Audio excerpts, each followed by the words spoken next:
Hello everyone, I am here to help you today. I know you use this video to fall asleep, so before that, like the video and subscribe to the channel. Also, where are you from and what time are you watching? Now get comfortable and relax. The hallway was a yawning void of shadows and oppressive silence, interrupted only by the faint creaks of ancient floorboards. Beneath worn carpeting, a single weak bulb flickered overhead, casting elongated shapes on the walls that quivered like living things. From the moment I stepped into that corridor, I felt an intruder, as though I had trespassed on a secret that the building itself did not want me to uncover. My chest tightened at the very air, heavy with neglect and old dust, even before setting foot in my assigned room. The uneasy grip of the hotel's atmosphere sank hooks of dread into my mind and refused to let go. I had arrived late in the evening for a work trip, my itinerary too cramped to allow me the luxury of a modern hotel closer to the city center. The front desk clerk, with eyes that drifted to the floor more often than they met. My own handed me a tarnished brass key and mentioned in a low tone that I was free to explore the lounge should I wish. He murmured some half-hearted apology about the building's antiquated facilities. His exact words barely registered because I was too caught up studying in the peeling wallpaper, its floral pattern discolored by what looked like decades of dampness. My stomach churned with a faint sense of unease. I tried to shrug off. After all, I just needed a place to sleep. My room was up 2 flights of creaking stairs. The banister felt sticky under my palm, as though 100 hands over 100 years had left their invisible residue on the wood.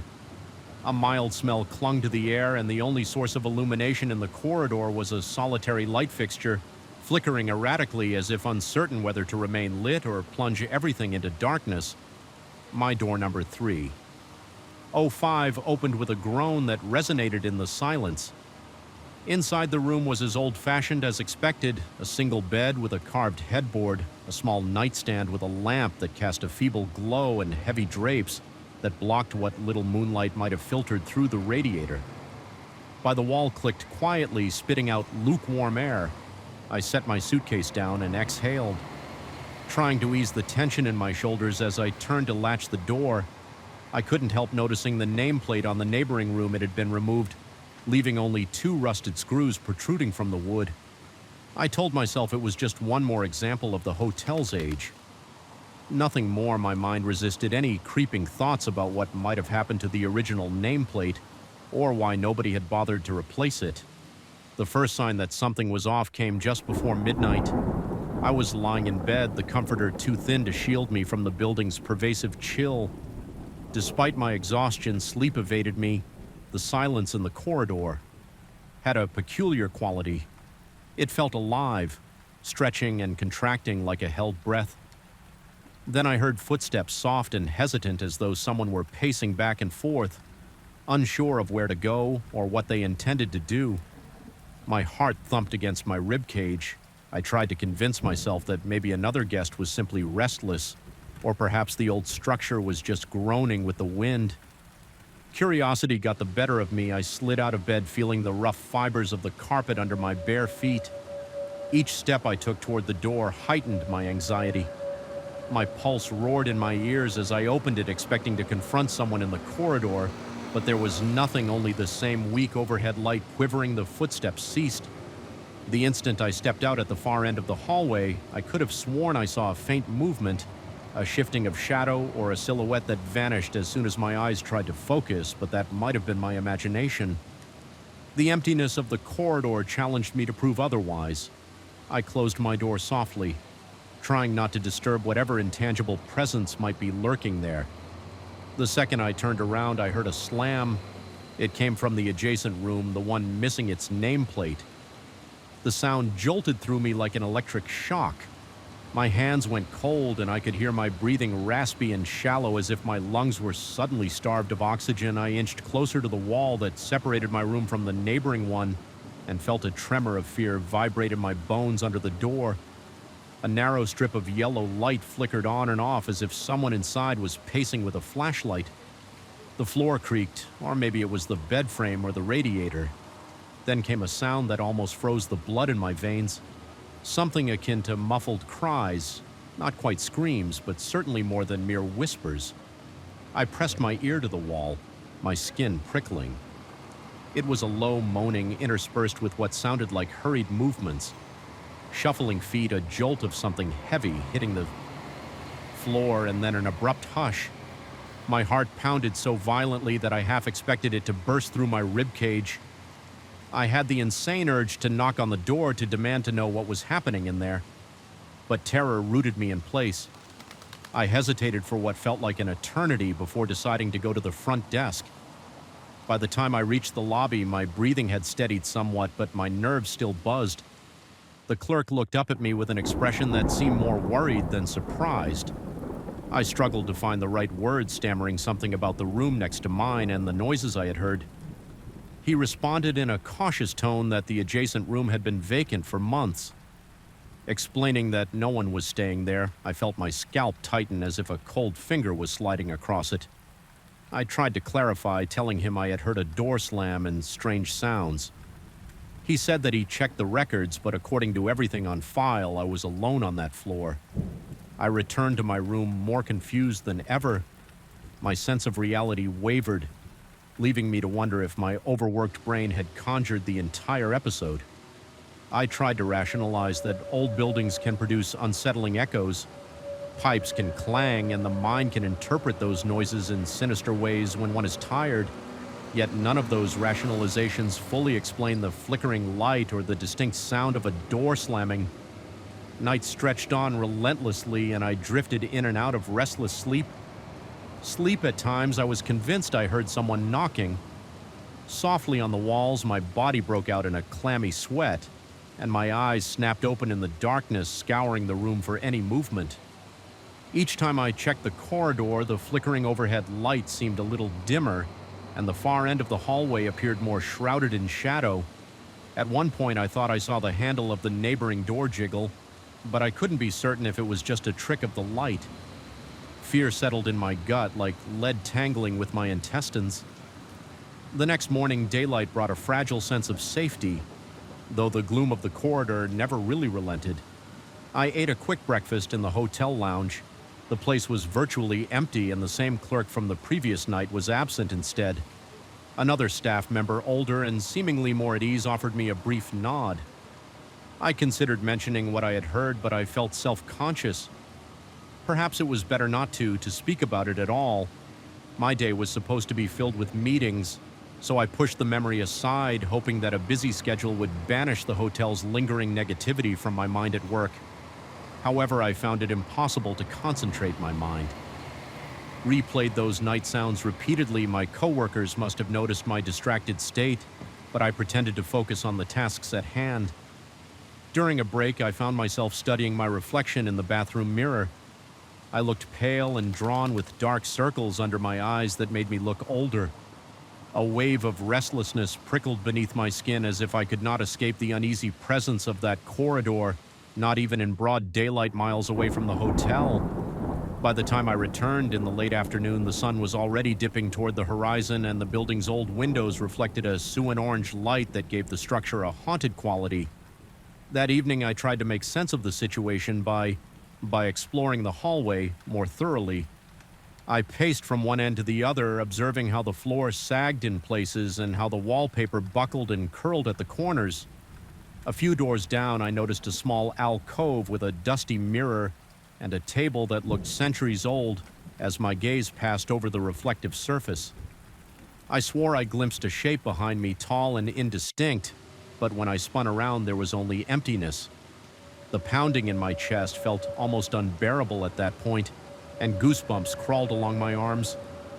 The unsettling feeling of being watched was suffocating. I rushed back to my room with my pulse hammering in my temples. Later, as I lay there in the oppressive silence, I braced myself for another round of unexplained sounds. Sure enough, at around midnight, the footsteps began again. They were more insistent this time, like someone pacing in agitation. My palms went clammy and my breath caught in my throat. Then came the door slam, louder than before. I shot upright in bed. Heart lurching, a quick glance at my phone told me it was just past midnight. My mouth had gone dry and every hair on my body stood on end. Determined not to cower in bed, I inched toward the door with every nerve on high alert. The corridor light was even dimmer now, as if the electricity itself were being siphoned. Away by some unseen force, my heart drummed so loudly that it was a miracle I could hear anything else. Yet I did hear it muted shuffling just behind the door of the vacant room. It sounded like a struggle or a frantic search. My instinct screamed at me to get away, but curiosity urged me to step closer. The handle of the door next to mine rattled, and then I witnessed something that made my stomach turn to ice. The door slowly inched open, though no one stood there to push it. I caught a glimpse of the interior bathed in a flickering, sickly light. The shapes inside were vague broken furniture, torn curtains, a long corridor of shadows that shouldn't logically exist given the room size. My heart thundered, and a sensation like invisible hands clutching my chest robbed me of breath. Then just as quietly, the door shut itself with a snap that reverberated through the hallway in a rush of panic. I bolted to the stairs. My legs felt numb, barely able to support me as I stumbled down the desk clerk. The same subdued figure as my first night listened to my incoherent account with the blankest expression. I could sense that he was uneasy. Though he tried to maintain composure, he stated again that the room in question had not been rented for a significant period of time, and that if I was disturbed by noises, he could move me to a different floor. I sensed he was accustomed to hearing strange reports. I almost accepted his offer, but an odd determination flared. Within me, I felt a need to confront whatever was in that room, or else I'd remain forever haunted by the possibilities. So I declined his suggestion and thanked him. Feigning confidence I did not feel back in my own room. I resolutely locked the door and pressed my back against it. My mind swirling with worst-case scenarios, part of me questioned my sanity. Had stress and lack of sleep driven me to imagine it all? Could old Pipe's cunning, reflections, and the building's general disrepair here have conspired to trick me? But no, the memory of that door opening on its own would not be so easily dismissed. The raw terror I felt was too visceral to be a mere figment of imagination. I decided to perform a small test. I wedged a chair under my doorknob to ensure no one or no thing could enter. Then I turned off the lights and pressed my ear to the shared wall. What I heard was faint but undeniable, whispering a laugh language or an intonation I couldn't decipher. My heart pounded so hard my chest actually ached. There came a low scraping noise, as though furniture were being dragged across the floor in that other room. With each scrape, my entire body tensed. A single bead of sweat trickled down my forehead, and my breath came in ragged pulls. The terror built to a crescendo inside me, a suffocating tide of dread. I felt as though the corridor walls were closing in, as if the entire hotel was breathing around me, filling its corridors with a malevolent presence. My nails dug into my palms, leaving crescents of pain that grounded me just enough to form a plan I would leave at first light. If the thing next door was determined to remain hidden, it could keep its domain, and I would not be the one to unravel whatever secrets haunted that space. But the night stretched on, refusing to end swiftly. At some point, I must have dozed off, because I woke to find myself lying on the floor with my back to the wall. A watery gray light filtered through the heavy drapes, suggesting dawn was on the horizon. My limbs were stiff and my neck ached, yet a curious sense of calm washed over me as I realized I had survived another round of those unsettling events without even changing out of my wrinkled clothes. I packed my suitcase, fumbling with the zipper because my fingers shook so badly my mind was set. I needed to escape the suffocating gloom of that hotel before it consumed my sanity. Entirely descending the stairs, I felt a heaviness behind me, as though eyes were tracing my every step. But I resisted the urge to look back upon reaching the lobby. I found the desk empty except for a handwritten note propped up against a tarnished bell. It merely read that I could leave my key on the counter. Every fiber of my being wanted to run out the front door and never look back yet. A sliver of morbid curiosity made me glance once over my shoulder. There at the top of the stairs, I thought I glimpsed a faint shape, human-like, tall, indistinct, and observing me with a stillness that spoke of unspeakable secrets. My chest tightened as a wave of apprehension rolled over me. I forced my gaze away and stepped through the exit. A cold early morning breeze hit my face, reviving my senses with its sharp bite driving away. I couldn't shake the sensation that the entire place was some kind of living entity, that the vac room was a wound in its side, festering with something ancient and malevolent. Though I never gleaned its full nature or purpose, I have no desire to return and satisfy that curiosity. Even now, back in the comfort of my own home, I sometimes wake in the dead of night, convinced I hear hesitant footsteps pacing just outside my bedroom door. The memory forces my heart to hammer in my chest until I remind myself that I'm safe, far from that place. Still, the impression lingers that whatever called to me from behind the vacant room's door wasn't finished, and it may only be a matter of time before it finds a way to stretch its influence. Beyond those crumbling walls, it's a disquieting thought that has burrowed into my subconscious, ensuring that some night's sleep comes only after a final desperate reassurance that my doors are locked, my windows secured, and that the darkness beyond them is just emptiness, not a silent corridor of an ancient hotel waiting to reveal horrors best left unseen.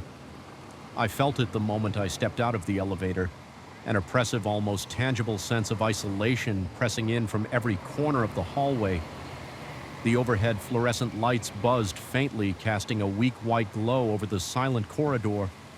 It was already after 10 at night, and I had stayed behind to finish a crucial report my boss needed for the next morning. I'd worked late before, but something about the stillness of that particular evening felt ominous. From the start, I headed straight to my office, trying to ignore how each of my steps reverberated unnaturally along the walls. Usually, the hum of people talking on phones or walking to the break room offered some comfort, even late in the day, but that night, nearly everyone had gone home by 8, and I was the only person left on the entire floor.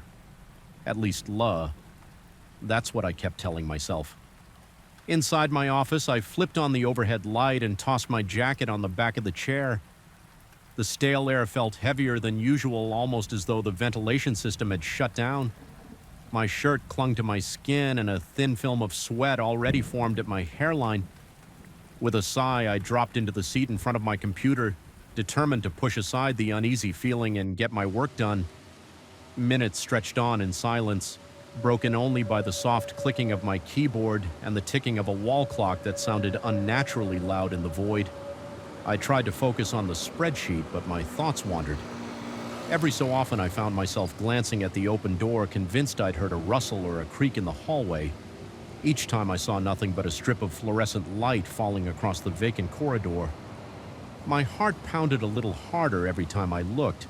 It was as if my body was bracing for a sudden appearance, someone or something stepping into view. But each time I checked, I was alone. After about an hour of this strained concentration, I decided a cup of coffee might help settle my nerves. I told myself that caffeine would ground me, keep my mind alert, and maybe chase away the growing anxiety constricting my chest. I stood up, trying not to focus on how the silence made even the rustle of my pant legs seem unnaturally loud. My pulse felt heavier than usual, and I realized I was short of breath, as though I'd been running. Reaching the hallway, I was struck by a weird echo of my footsteps. The corridor stretched out with pale fluorescent lights reflecting off the highly polished floor, giving everything a sickly sheen. As I approached the large glass window near the break room, I caught my own distorted reflection, but then I noticed a second figure, some shape behind me, standing still as if it were staring straight into my back alarm. Shot through me in an instant, sending cold shockwaves to my fingertips. My breath caught in my throat and my heartbeat hammered violently in my ears. I whirled around, nearly stumbling, but the space behind me was empty. Just the same stretch of hallway I'd walked down. For a moment, I remained rooted to the spot, chest rising and falling in quick, shallow gasps. The corridor was unoccupied, the overhead lights illuminated plain walls. Without any shadows that might explain what I had seen, my scalp prickled and the sweat at my temples felt cold, as if the building's air conditioning had suddenly blasted on. But I heard no whir from the vents, telling myself that maybe my eyes had played a trick in the reflection. I forced my legs to move toward the break room. The sensation that something or someone was observing me didn't fade. My every step felt like a performance for an audience hidden just out of sight. The coffee machine was the only source of noise when I arrived. The mechanical hiss and gurgle as it brewed a fresh cup, I focused on that sound, trying to pretend I was just another late-night worker in an ordinary office scenario, but the hairs on the back of my neck refused to lie flat. My mouth felt parched tongue sticking to the roof, so I gulped water from the faucet while the coffee finished. When the machine beeped, I took the hot cup and made my way back to my office. I tried to calm myself by mentally recapping deadlines and tasks for the rest of the week. It didn't help. Every so often, a sudden hush descended, an emptiness that settled over the place like a shroud. A single repeated thought kept coming to mind. I was not alone, no matter how much I told myself otherwise. Back at my desk, I resumed my work. My fingers trembled slightly as I typed, and my concentration was broken by the slightest shift in lighting. Several times I stared at the door. The longer I sat there, the more convinced I became that something lurked in the hallway waiting for me to move. I tried to dismiss it as nerves and overactive imagination fueled by too many horror movies and too little sleep. But deep down there was a primal sense of dread I couldn't shake.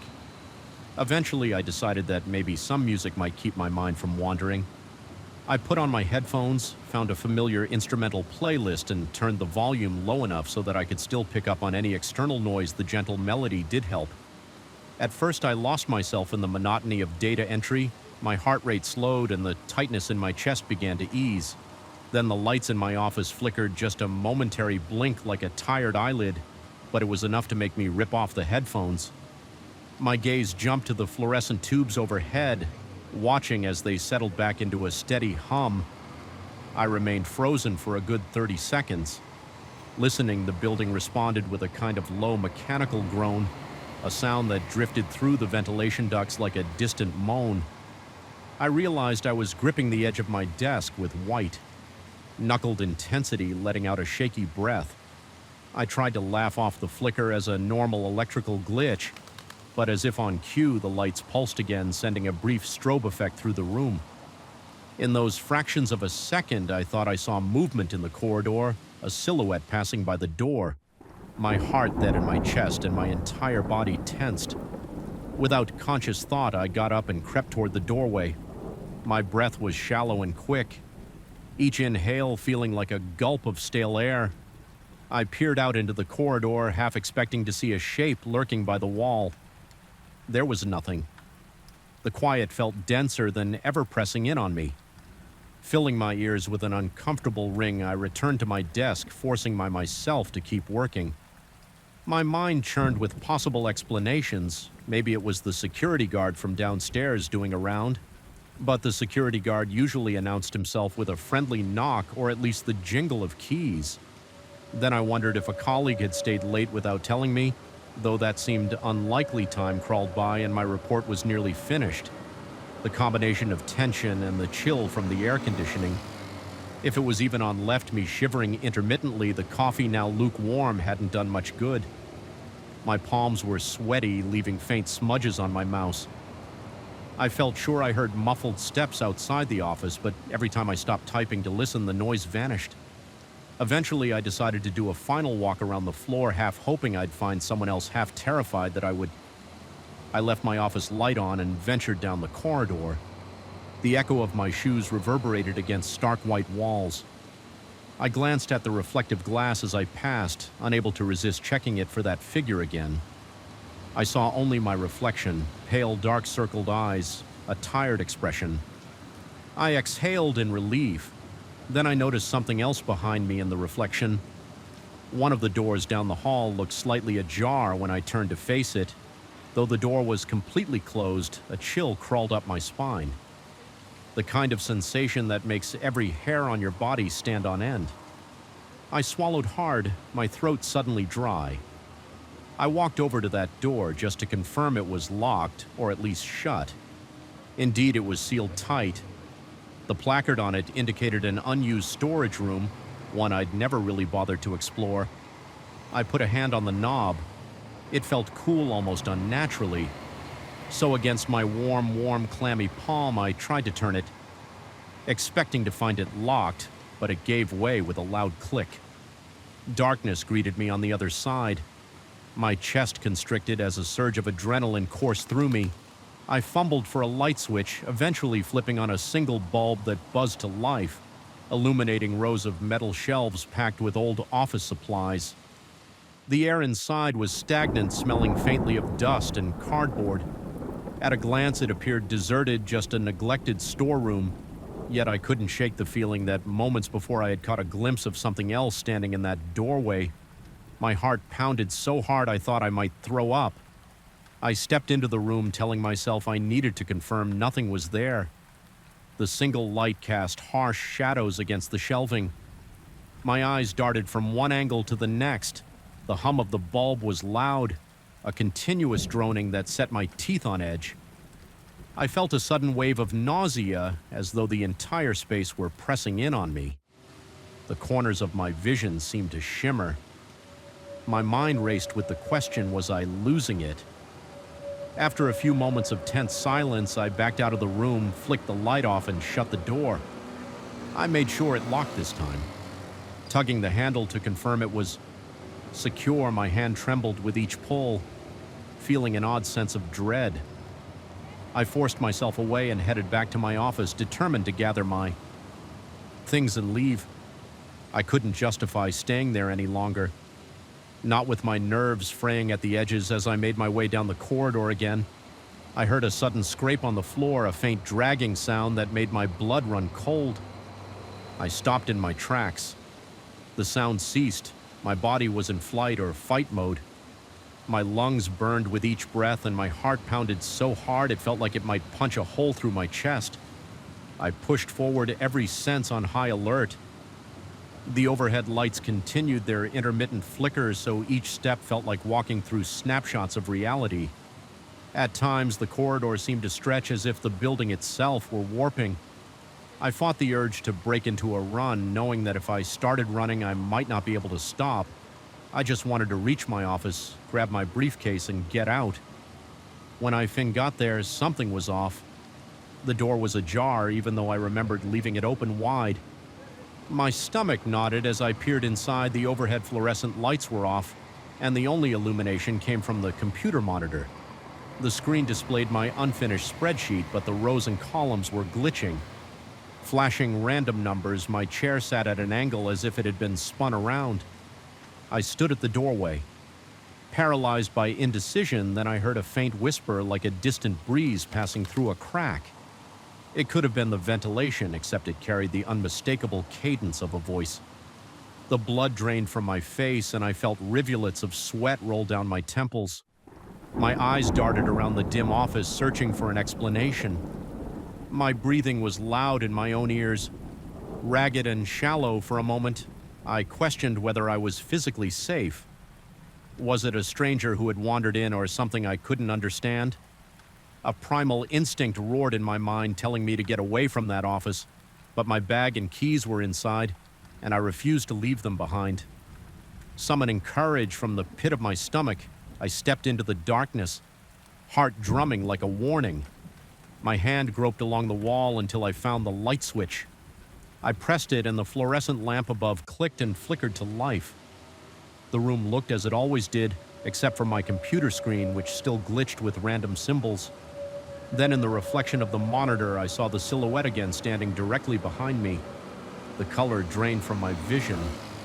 My lungs seized. I whipped around, a strangled gasp escaping my lips. Nothing was there. I backed up against my desk, knocking some papers to the floor. The tension in my muscles was so severe I thought I might collapse under the weight of it.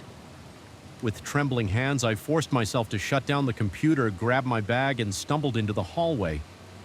The corridor lights flickered in that same erratic pulse, as though they were timed to the pounding of my heart. I made a beeline for the elevator, not daring to look into the reflective windows or the dark corners of the hallway. At the elevator doors, I slammed the call button repeatedly. The wait felt interminable. Each second stretched on as I struggled to keep my composure. I thought I heard footsteps behind me again, but I refused to turn around.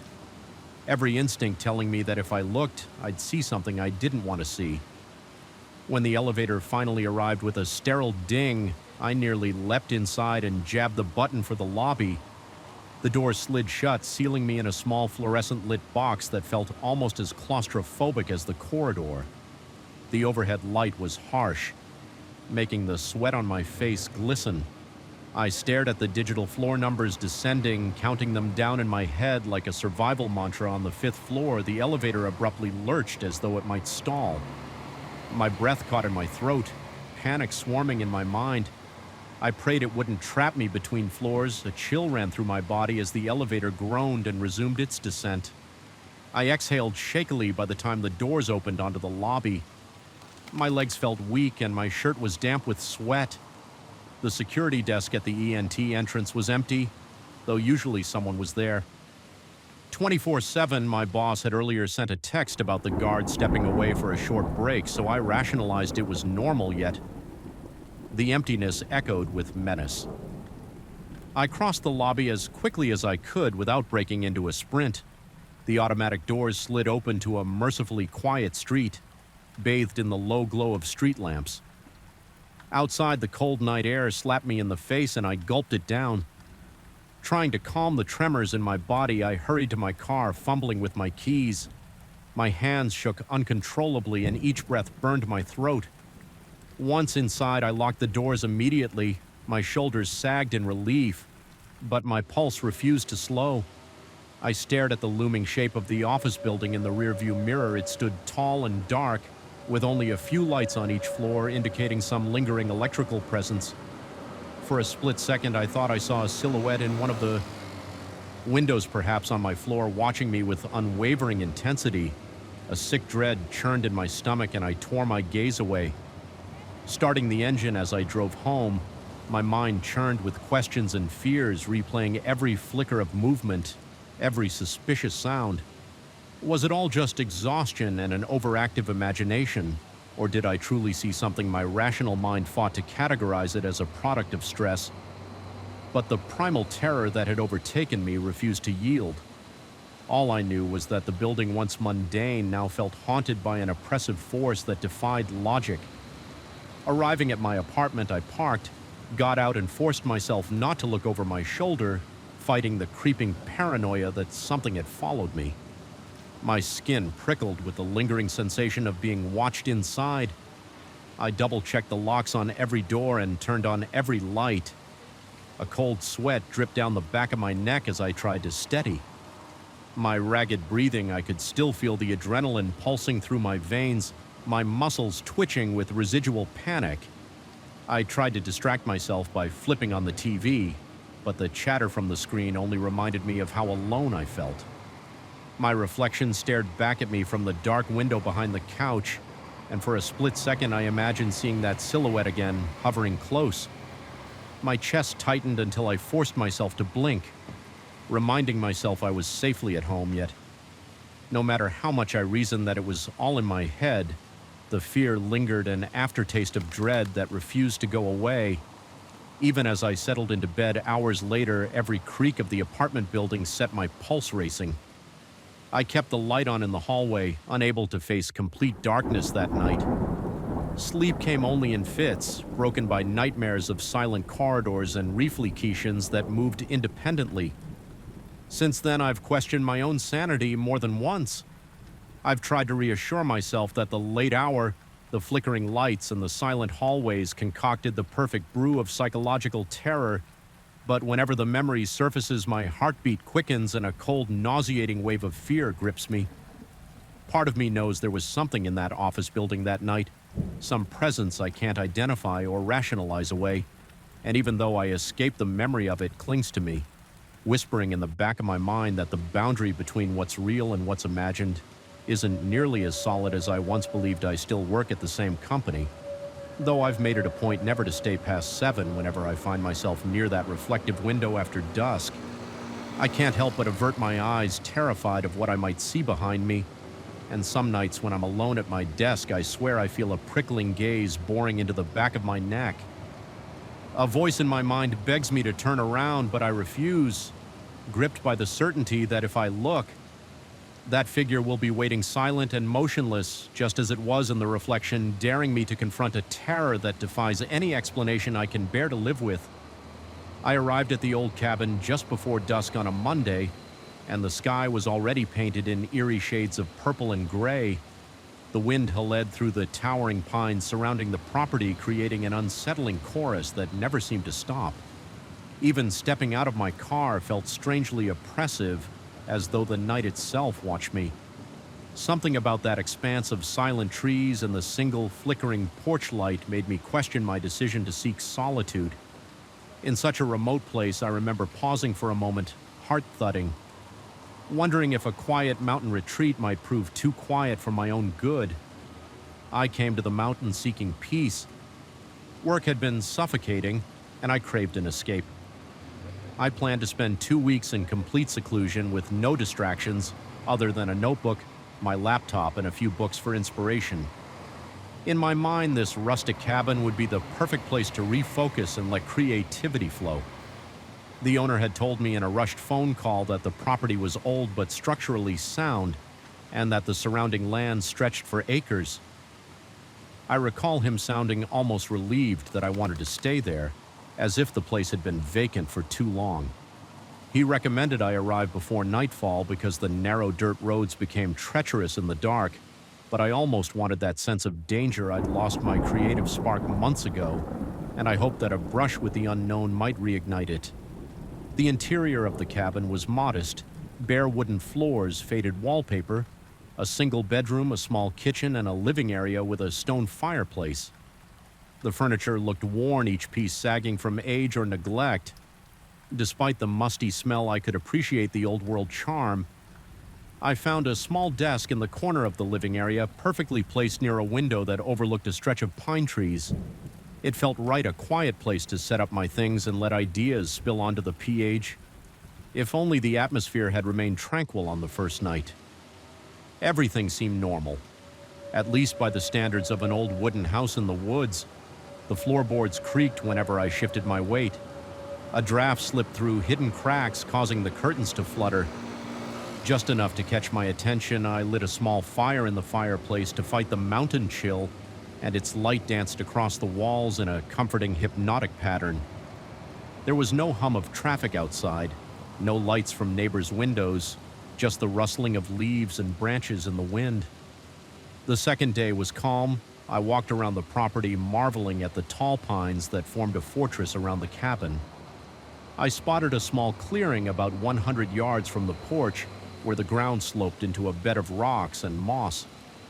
Some of the pine trees stood so close together their branches tangled overhead, effectively blocking out the sunlight.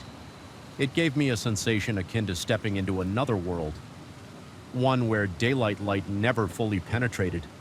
Although I felt a slight chill, I convinced myself it was just the cold mountain air. During the afternoon, I wrote a few pages in my notebook, feeling proud of my productivity. The cabin for a brief moment seemed like an ideal writer's haven, but that sense of peace vanished. On the third night, I'd fallen asleep on the couch, lulled by the crackle of the dwindling fire. The clock on the mantel showed 3:14 a.m. When I abruptly snapped awake, my pulse hammered in my ears. Though I couldn't remember dreaming for a moment, I couldn't place what had disturbed me. Then in the silence, I heard a faint murmur, barely audible, coming from outside. It sounded like someone whispering, but the words were unintelligible. My breath caught in my throat.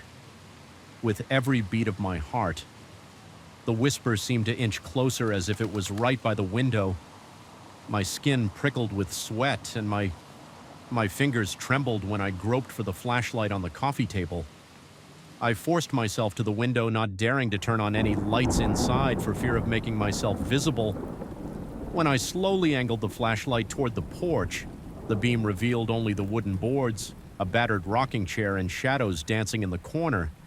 The murmur stopped. The only sound was the wind cutting through the pines. After several minutes, I convinced myself it had been a trick of my restless mind. Yet my hands didn't stop shaking for a long time, and it took over an hour before I could lie down again. My ears attuned to every creak in the house the next day, I told myself there had to be a logical explanation. Perhaps wine through the branches, or some small animal brushing against the windowsill, determined to stay rational. I spent the morning pacing the perimeter of the cabin, scanning the ground for any clues. Nothing looked disturbed. The porch was dusty, but I saw no foot there. My heart did a small leap of relief. If someone had actually approached the house, they must have left traces concluding that it was my own anxiety. I returned to my writing, though the words came slower. Now my focus was overshadowed by the memory of that disembodied murmur in the night. But by the fourth night the whispering returned. I was in bed this time. Jolted awake around the same hour by the same low-urgent sound, it was distinct enough to raise the hairs on the back of my neck. My heartbeat crashed into my chest as I realized it seemed closer than the night before, perhaps coming from the alpendre near the front door, grabbing my flashlight and the small can of it. I kept in my bag. I crept out of the bedroom. A cold sweat trickled down the sides of my face. The boards under my feet groaned, and each sound felt amplified by the silent tension enveloping the cabin. Reaching the front door, I paused, hardly believing I was even considering opening it, but paranoia overcame caution and I flung it open. Shining the flashlight wildly around the porch, the chairs were swaying, squeaking as the wind nudged them. No footprints in the dust, at least none that were clear. The night air felt colder than it should have, and my breath came in ragged puffs. Even with the light, the darkness beyond the porch seemed impenetrable, as though something awaited just out of sight. The whispering was gone, replaced by the usual wind. I tried to stay out there a few minutes, straining my ears to catch any further hint of that voice, but the silence was absolute. It left me feeling exposed, like I was under a microscope. I slammed the door and locked it, though that brought little comfort. Sleep was impossible after such an encounter, so I sat at the kitchen table, feeling the tightness in my chest refuse to let go. Morning light did little to lift my spirits. The realization that this was now a pattern, that some presence was whispering outside my cabin, made it impossible for me to shrug it off as a one-time hallucination. I scrutinized every inch of the yard with a kind of desperate vigilance. It was then I found footprints in a soft patch of earth near the pines. They were not well-defined more. Like partial impressions possibly made by bare feet, but I couldn't be certain. They led around the corner of the cabin, then vanished into the brush. My stomach flipped at the sight. I told myself they could be old prints, maybe left by hunters or hikers who had once passed through. Yet the dread in my veins told me otherwise. For the remainder of that day, I couldn't concentrate. Every rustle of leaves, every scrape of branches against the roof, every subtle thump inside the walls became magnified in my mind. My chest felt tight. My breathing came shallow and quick. I paced back and forth, gripping my canave as though bracing for an intruder. The vast emptiness outside wasn't calming anymore. It was suffocating. I felt as though unseen eyes lurked behind every tree trunk. The mounting anxiety distorted my sense of time. 2 afternoons stretched into evening, and I found myself drinking cup after cup of coffee, trying to stay vigilant and sharp my senses. By the 5th night, my mental state was so frayed that even the faintest noise made me jump. I stayed by the window, hand trembling against the flashlight, waiting for the slightest sign of movement. The sawing wind among the pines turned into an unholy chant in my ears. I kept imagining shapes slithering through the shadows. My heart thudded so violently it felt like it might bruise my ribs at around 3 a.m. I had taken to checking the clock obsessively. The whispers began this time. They seemed to come from multiple directions, moving around the cabin walls with an unnatural fluidity. I felt dizzy with terror. My fingers went numb around the flashlight as I pressed my ear to the window, trying to make sense of the words. They had no clear meaning, just a collection of half-formed syllables that sounded both frantic and oddly melodic. There was a moment, no longer than a few seconds, when I froze and was convinced something peered at me through the window. My eyes latched onto a faint shape I could just barely make out beyond the glass. My breath caught in my throat. The silhouette was gone. Almost as soon as I registered it slipping out of sight with a quiet that felt deeply wrong, my skin felt clammy and a wave of nausea rolled through my stomach. I stumbled back, nearly dropping the flashlight, frantically shining it outside, but all I saw were swaying branches I barely slept after. That I sat in an armchair canapé, resting on the cushion next to my thigh. Every muscle in my body tensed for a threat I couldn't fully identify if the sun hadn't risen. I might have lost my grip on reality altogether when dawn finally broke. I felt a surge of relief so profound I almost cried the idea of spending another night in that cabin with something stalking around the perimeter. Whispering incomprehensible words became unthinkable. That morning I made the decision to leave early. The original plan was to stay 2 full weeks, but my nerves were too shaken. I couldn't focus on work, and any creative spark I might have gained was drowned out by raw terror. Packing my belongings was a hurried affair. I stuffed clothes and notebooks into my suitcase without care. My heart thrummed steadily, adrenaline surging with the sense of an impending deadline. I kept glancing over my shoulder, sure that if I looked away too long, I would see a face pressed against the window or a silhouette flitting across the porch as I loaded the car. I cast one final look at the property. The pines swayed ominously, their tops scraping the sky like claws. The cabin stood quiet and unassuming, bathed in daylight, looking nothing like the menacing place it had been at night. My heart pounded with a mix of relief and dread. In some twisted way, I had the fleeting impression that the cabin knew I was leaving, that whatever resided there was sorry to see me go. The mere thought sent a shiver down my spine. My hands were cold as ice, and beads of sweat dotted my forehead. Despite the crisp morning air driving away, I tried to rationalize the events. Could it have been the wind combined with an overactive imagination? Was my mind playing tricks on me due to isolation and lack of sleep? A part of me desperately wanted to believe that. But the memory of those footprints, that silhouette, and those maddening whispers clung to me. The sensation that I was being watched didn't abate until I was miles down the winding road, passing a sign that marked the edge of the property. Even then, I half expected to glimpse movement in my rearview mirror, the owner later asked in an email if everything had been okay. Stating that I had left earlier than expected, I responded in the vaguest terms, mentioning only that I had personal matters to attend to, but thanked him for the cabin rental. I couldn't bring myself to describe what I had heard or felt. Part of me knew he wouldn't understand. Or worse, maybe he would understand all too well. And I didn't want confirmation of something I was struggling to label as a product of my own. Fear weeks have passed since I returned to my apartment. My nights, even now, are filled with anxious tossing and turning. Occasionally, I jerk awake in the early hours of the morning, heart pounding in my ears, convinced that the same hushed murmurs float just beyond my window. My mind races back to that cabin, to the hush of the pines, to the footprints in the soil. I keep my Canavate on the nightstand, a foolish precaution in a city apartment, but it's the only thing that grants me a small sense of control. I've replayed those nights over and over, dissecting each detail, trying to find a logical thread that might explain it all. I continually come up short. The only conclusion I've drawn is that sometimes we invite ourselves into places that reject our presence, places that hold echoes of stories older and darker than any we could conjure.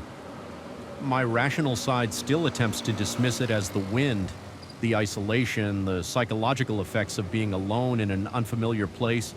But late at night, when my mind drifts to that half-lit porch and the impossible silent chanting just outside the walls, I remember how real it felt, how I could practically feel the breath of that whisper against the glass.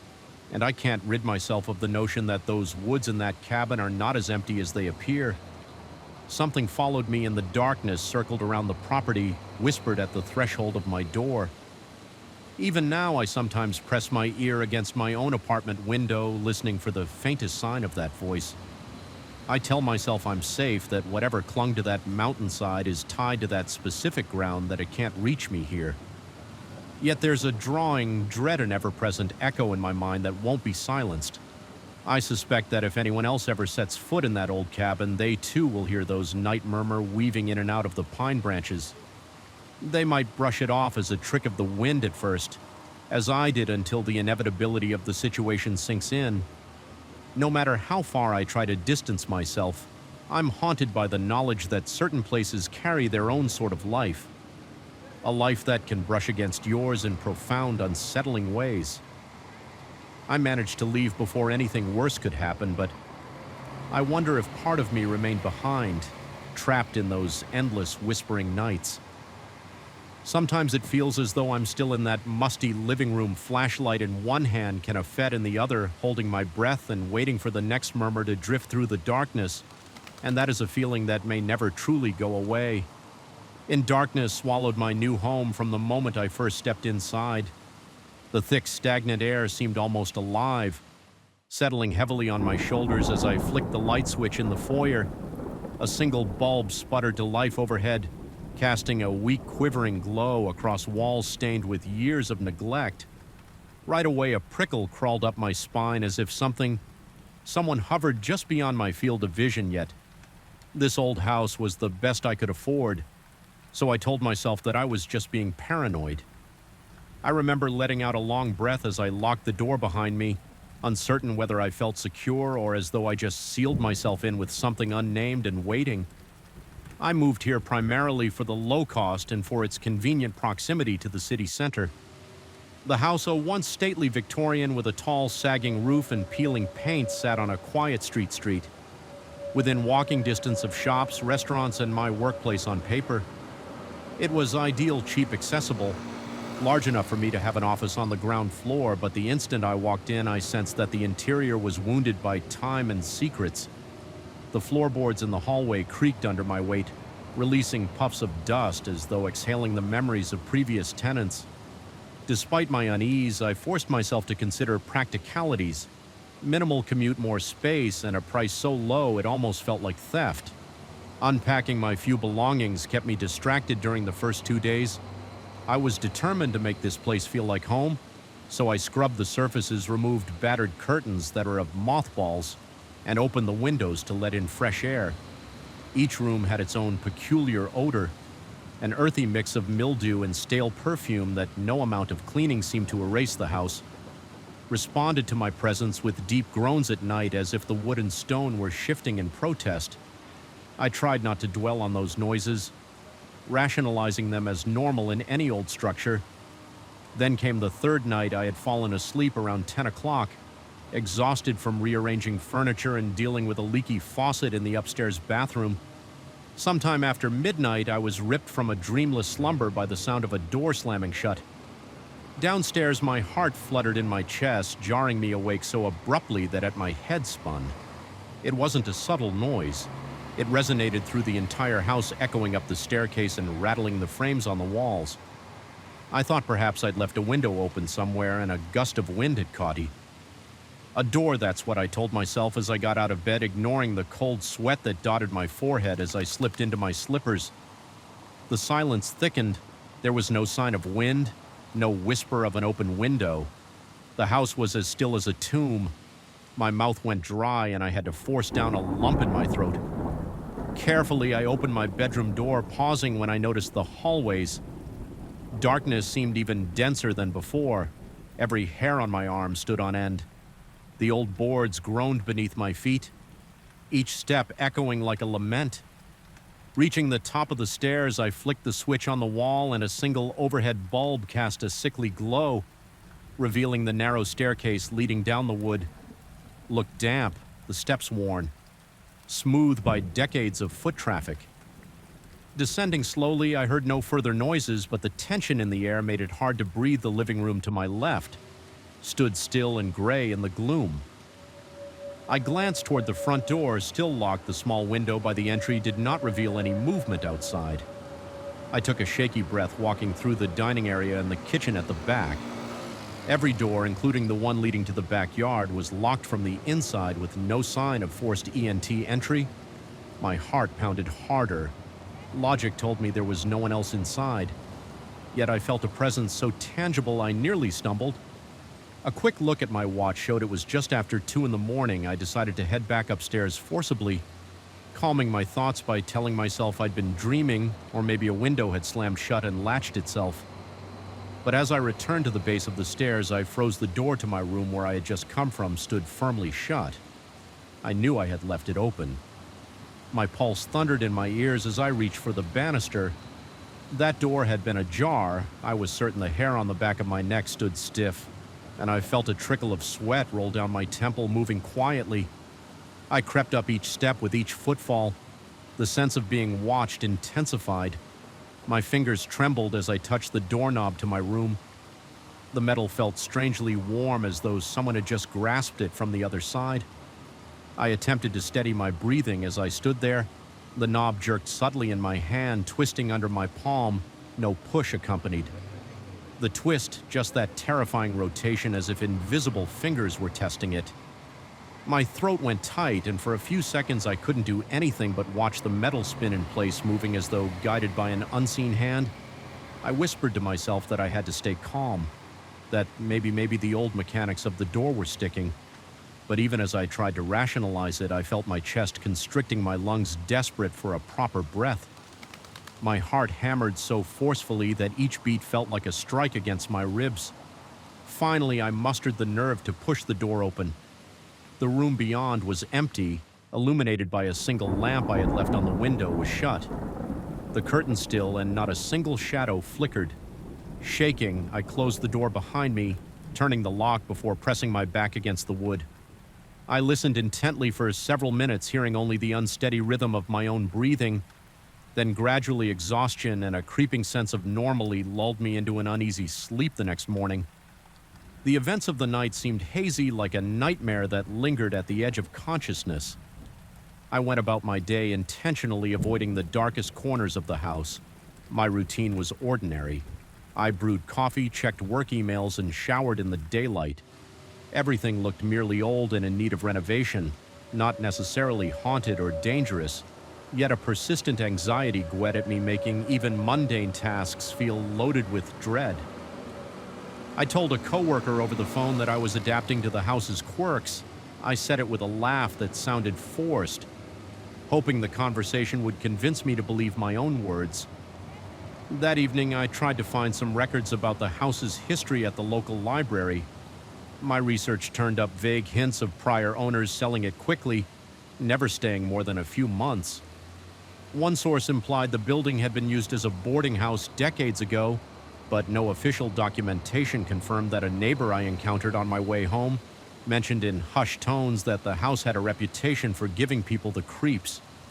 She quickly changed the subject, though, and diverted the conversation to more neutral territory. I sensed she didn't want to talk about it further as darkness fell again. My nerves started tingling with anticipation. I left all the downstairs lights on, determined not to let my imagination run wild in the shadows. I checked every door and window, testing the locks multiple times. Despite these efforts, an unease settled in my stomach like a knot. My mind wandered, replaying the twisting doorknob over and over, amplifying the memory until it felt like a threat I couldn't escape when I finally went to bed. Exhaustion fought with apprehension, but eventually sleep seized me. The night was silent at first, so silent that my ears strained against the absence of noise. Then a soft thumping began, like a muffled knock. It was so faint that at first I believed it was my pulse pounding in my ears, but as it grew louder, I realized it was coming from behind the walls, moving at irregular intervals, sometimes times near my headboard, sometimes seeming to shuffle toward the ceiling. My body tensed, and I felt the hairs on my arms prickle again. My breath stuttered in shallow gasps. I wanted to jump out of bed, but I couldn't summon the courage to fling my door open and chase the sound in the dark instead. I lay there, skin clammy, waiting for morning. Eventually, exhaustion overtook me, and I drifted into a restless nightmare. Fueled sleep over the next several nights, the strange incidents compounded. The faint thumping evolved into scratching sounds emanating from behind the walls. A rancid odor began to waft through the kitchen whenever I flicked on the light, only to vanish.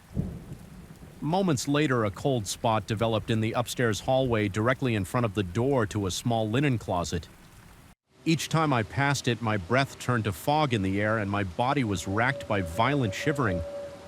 I considered whether there could be mold, a draft, or a hidden vent, but nothing logical accounted for the intensity or suddenness of that chill one evening. As I approached the closet to investigate, my flashlight flickered erratically, casting wild shadows across the walls. A buzzing sensation coursed through my arm, making me drop the flashlight before I could pick it up. The closet door rattled violently. My knees nearly buckled with fear, and my heart pounded so hard that black spots danced in my vision. I retreated to my bedroom room, slamming the door. My hands trembled so badly I had trouble locking it. I could feel a tingling under my skin as though adrenaline surged through every cell, making me lightheaded. In that moment, I recognized that it wasn't just the house's age causing these events. There was a presence, a powerful, malevolent force that wanted me to feel its anger or its anguish, or both.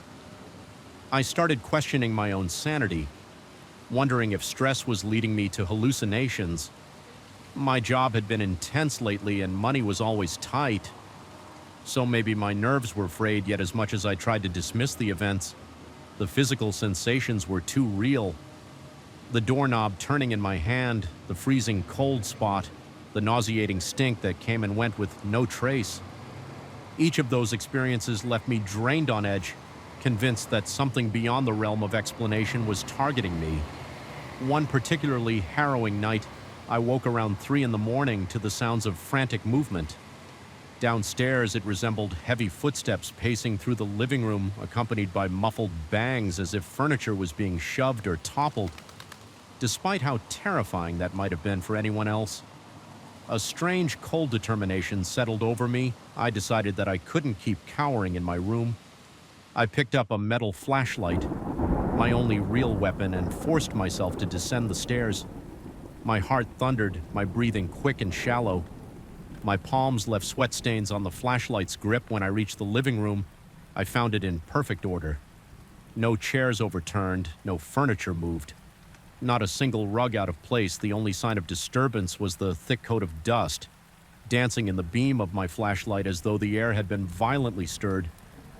Just moments before then, from the corner of my vision, I saw a shape flicker by the window, a human-like silhouette that vanished the instant I whirled around to confront it. For one heart-stopping second, I thought I felt something brush against my shoulder. A breath of cold air slid across my neck, and I let out a shuddering gasp. My stomach twisted with revulsion, and I nearly stumbled backward, my legs weak from fear. I spent the following day in a stupor, eyes blurry from lack of sleep, nerves so frazzled that even the hum of the refrigerator made me jump. I remember telling a friend on the phone in as casual a tone as I could manage that maybe it was time for me to contact someone with expertise in these matters. My friend suggested over the phone in a vague, uncertain way that I might want to have the house inspected for structural issues, or to see if there was some scientific explanation, though. He didn't say the words out loud. I sensed he suspected something else might be going on, perhaps something best handled by a medium or a spiritual healer after hanging up. I felt a surge of desperation. I could not continue living like this before I could act on that desperation. The house made a move of its own late that afternoon. An oppressive feeling of dread overwhelmed me as I walked into the upstairs hallway. The cold spot was back stronger than ever, and I was hit with the unmistakable sense of being watched. It felt as though eyes were boring into my back. Following my every move, I spun around, seeing no one. But the linen closet door creaked open on its own, revealing shadowy darkness within. A foul stench billowed out, making my stomach churn. My flashlight flickered again, the beam dancing on shelves lined with old towels. Something behind those towels drew my focus, a section of plaster that looked uneven, almost wet. My pulse quickened as I reached out, pushing the towels aside. The plaster practically crumbled at my touch. Closing a narrow gap in the wall, it was pitch black, but the smell was stronger here. Decay mingled with something sour. I shone the flashlight, and the beam landed on a small recess where something glinted. Steeling myself, I reached in and pulled out a dusty metal box. The lid was slightly ajar. Inside were yellowed photographs, letters, and bits of tarnished jewelry. The letters were written in a neat hand, detailing repeated experiences in the house. Footsteps, whispers at night, doors slamming. It was as though I was reading my own account, but from someone who had lived here decades before me. A wave of nausea hit me. My vision blurred momentarily, and my heartbeat accelerated so violently I thought I might faint. The letters ended abruptly, with the writer explaining they were leaving the house for good. No mention of what they believed was tormenting them. Only that they couldn't bear it any longer, their parting note read in scrolled handwriting that if anyone found this box, they should do the same. My chest felt tight, and I forced myself to breathe slowly to avoid spiraling into a panic attack. I realized then that I wasn't just reading a relic of the past, I was confronting my own terrifying present. A wave of dread poured through me, cold as ice water. The words felt like a direct warning from someone who had endured what I was enduring. The walls seemed to close in, and every sound in the house magnified the drip of the faucet, the hum of the electricity, the frantic pounding of my heart, clutching the box. I made a decision I would not let this presence consume me with fear. It was time to go. I gathered the items that mattered most. My wallet phone, a change of clothes. The rational part of my mind told me to grab more, but I didn't dare stay a minute longer than necessary. My lungs felt like they were on fire. From panting in short, sharp bursts with trembling hands, I walked down the stairs, half expecting the door to the outside to slam shut or lock itself, but it didn't. There was only a quiet sense of anticipation in the air, as if the entity within the walls was watching to see if I would run or stand my ground. When I reached the front door, I felt a final rush of cold behind me, a presence so close it sent goosebumps rippling across my skin. For the briefest moment, I sensed something looming over my shoulder, an unseen shape that radiated malice and desperation. My heart thudded painfully, and I gripped the doorknob, flinging the door open with more force than necessary. It crashed against the wall, letting a flood of cool night air wash over me like a cleansing wave. I stepped outside and turned to face the interior in the glow from the streetlight. The foyer looked innocently old, just a worn entryway in a house that needed care, yet I knew what lay beyond that veneer. There was a malevolence in those walls that no amount of renovation could erase. Even standing on the threshold, my skin prickled, and the small hairs at the back of my neck stood on end. It felt like the house itself was breathing slowly, a living, pulsing entity, resentful of my departure. I left that night, not bothering to lock the door behind me. My pulse gradually slowed as I walked down the sidewalk, getting farther from the porch. I could feel the weight lifting off my shoulders with each step. Yet even now, I can't completely shake the oppressive sensation that clung to me during those final moments. Sometimes I catch myself checking over my shoulder in my new place, scanning for flickers of movement in the corners or listening for that telltale scratching. Behind the walls, a part of me fears that if I stop being vigilant, whatever lurked in that house will find me again, or that I might discover one day it never really let me go. I may have escaped physically unscathed, but my psyche bears the scars of what I experienced in that old Victorian, the claustrophobic darkness, the twisting doorknob in the middle of the night, and the silent, suffocating presence. Behind the walls remain lodged in my memory. I still can't explain what happened in that place, whether it was some restless spirit or just my overwrought mind. All I know is that when the house decided to make itself known, it did so in ways that defied rational thought and left me terrified to the core. Even now, recalling those nights makes my chest tighten. Fear rattles in my bones like an echo of the house's incessant haunting groans.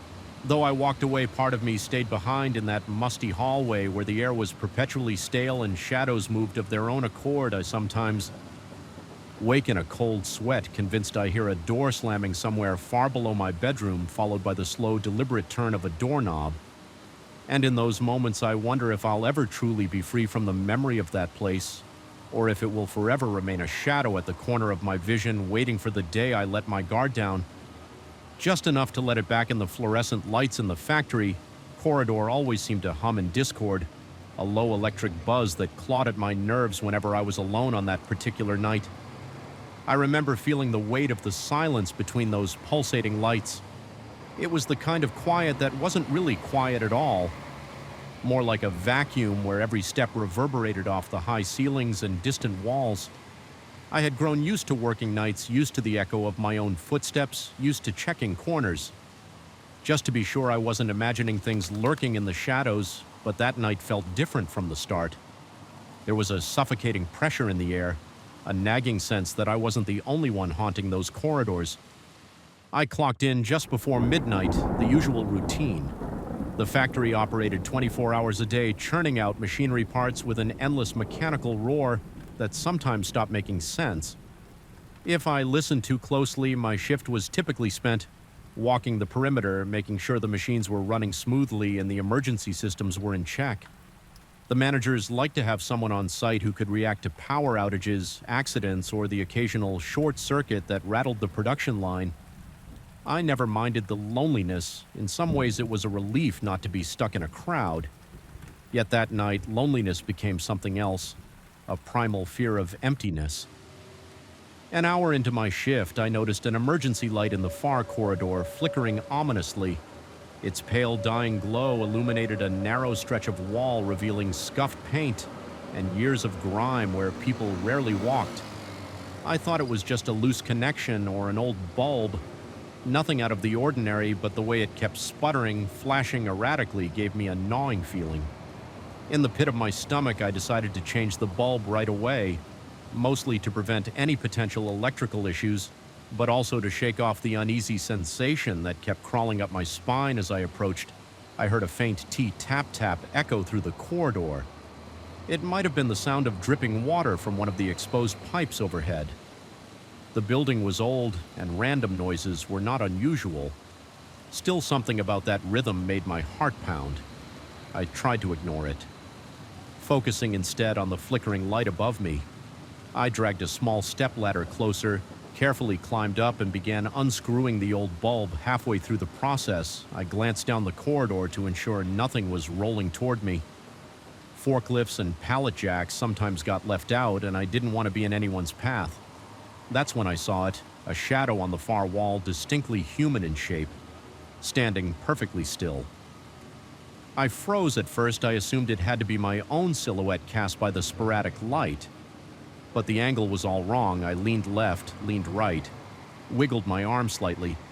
My own shadow should have shifted too, but this one didn't budge. It remained static, like a dark stain on the concrete blocks, as if it were watching me. My pulse raced. My fingers felt clammy against the ladder rungs, and I had to steady my breathing. I tried to rationalize. Maybe there was another light source behind me or some trick of perspective. I glanced around for anything that could project such a shape, but there was nothing except the occasional overhead lamp and the flickering emergency bulb as I resumed unscrewing the old light. I caught another glimpse. The shape had moved not by a large distance, but enough to notice it wasn't a graceful shift. More like a sudden jerk, as though it had stepped through the wall and now hovered half inside, half outside. I nearly dropped the replacement bulb. My heart hammered so loudly I could feel the throbbing in my ears. I forced myself to breathe through my nose, trying to stay calm. The bulb needed to be replaced, so I focused on that task, thinking that once I had a steady light, I could get a better look the moment I fit the new bulb in its socket and twisted it tight. The corridor lit up in a harsh fluorescent wash. I looked back at the wall. The shadow was gone. Every hair on my body stood on end. Even though the shape had vanished, I felt sure that I was not alone. The corridor seemed to breathe in unison with me, as if alive and aware. My palms were slick with sweat, and my heartbeat pounded in my throat. I told myself that exhaustion was playing tricks, that maybe I needed a break, but I couldn't shake the lingering dread that clung to me like a second skin. I climbed down and returned the ladder to the maintenance closet on my way. I passed one of the break rooms. A coworker was inside finishing a cup of coffee. He gave me a quick glance and asked, indirectly, if I felt okay. Noticing I looked pale, I nodded and mumbled something about a weird flickering light that had startled me. He shrugged sympathetically and mentioned that the old corridors could be creepy at night. He didn't seem alarmed, so I tried to calm myself, but the sensation of being watched refused to dissipate. Determined to keep to my routine, I made my rounds through various production areas. Conveyor belts rattled, machines clanged, and the overhead lights buzzed like insects. I checked each station's gauges and noted the readings in my logbook. The mechanical den was almost comforting compared to the unnatural silence of that far, far corridor. Yet every so often I swore I saw something or someone just out of my peripheral vision. It was always a fleeting shadow slipping into a corner, a momentary flicker. Beyond a stack of crates, each time I whipped around I found nothing but empty walkways. The paranoia built. Steadily, my breathing grew shallow whenever I entered a dimly lit area. My hands trembled and a slick sweat coated my back. The entire factory felt wrong, as if it were pulsing with a hidden heartbeat, synchronized to my own. Panicked several times, I stopped to listen, certain I would hear footsteps behind me every time I heard only the droning hum of distant machinery by 2 a.m. I'd circled back near that corridor. I felt compelled to check it again to prove to myself there was a perfectly logical explanation for the shadow. The new emergency light shone brightly over the spot, making the hallway almost too bright. In that single patch, everywhere else was cast in gloom. I stood there, eyes scanning the length of the wall. Noticing the chipped bricks and rust-colored stains near the floor, an odd stench lingered like old metal and damp cloth. My stomach tightened as I stood in that spot. The emergency light flickered just once like a faint pulse, and in that fraction of a second I saw the shadow reappear. It wasn't on the wall this time. It seemed to be standing a few feet away, not attached to any physical form I could see. It hovered there, a silhouette with indistinct edges darker than the surrounding gloom. I could swear it faced me, though it had no discernible features. A paralytic wave of fear rippled through me, and my muscles tensed so hard I almost couldn't move. My heart hammered in my chest, each beat louder than the one before. I felt my breath catch, and a cold sweat broke out on my forehead for a moment. I considered running, just sprinting away from that thing, but a strange fascination rooted me to the spot. I wanted to understand it, or at least confirm it was really there. My mind scrambled for logical explanations, maybe a trick of the lighting or a temporary burn-in on my retinas, but I kept seeing it unmoving yet undeniably present. The overhead lamp flickered once more, and in that brief strobe of darkness, the silhouette disappeared. I forced myself to move every step, a battle against the adrenaline coursing through my veins. My breath was coming in ragged gasps, lungs tight as if I'd run a marathon. My mouth felt dry and my tongue stuck to the roof in my mind. I replayed the image repeatedly, questioning what I had seen. Could it have been a person? If so, where did they go? If not, what was I dealing with? I drifted into a maintenance bay adjacent to the corridor, the walls. There were LED with tool racks and half-finished repairs. My plan was to check that everything was in order, hoping the familiarity of the tools would ground me.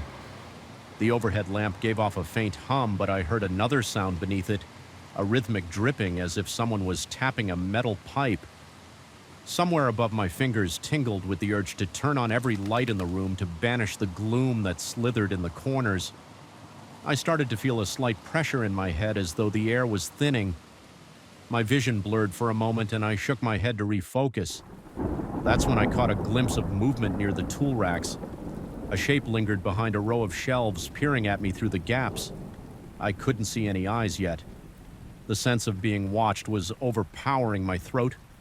Constricted, and I felt like a cornered animal, every instinct screaming to flee. I backed away, my chest so tight I could hardly breathe.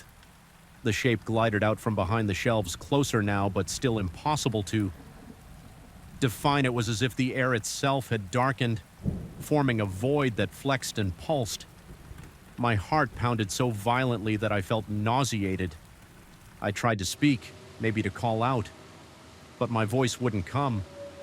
Silence pressed in my mind. I ordered my legs to move, and finally they obeyed.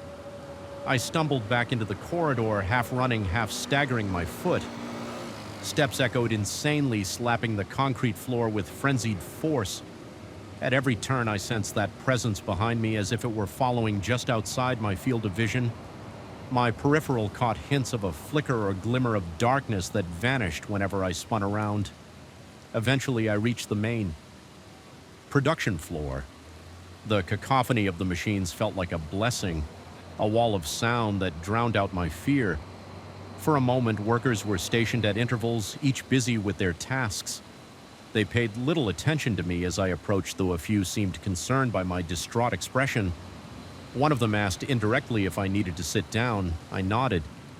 Deciding it would be best to take a short break, I found a secluded corner behind stacked pallets, trying to steady my breathing. My clothes clung to my damp skin and my hands shook uncontrollably. The The sense of something trailing me remained like a pair of eyes locked onto the back of my skull as the minutes ticked by. I tried to convince myself I was overreacting. Perhaps the flickering lights and labyrinth of corridors had turned my imagination against me. Still, each time I closed my eyes, I saw that silhouette. My body wouldn't stop trembling. The hum of the factory became distant and hollow, as if I were hearing it underwater. Finally, I decided I couldn't spend the rest of my shift cowering. I needed some form of closure. Forcing my quivering legs to move, I headed back to that corridor one. Last time, determined to confront whatever was there. Even if it was only in my mind, the drive for answers outmatched my fear. At least for that moment when I arrived, the corridor was eerily silent. The new emergency light shone steady, revealing every grimy detail of the walls. The shadows stretched out long and thin, merging near the far end.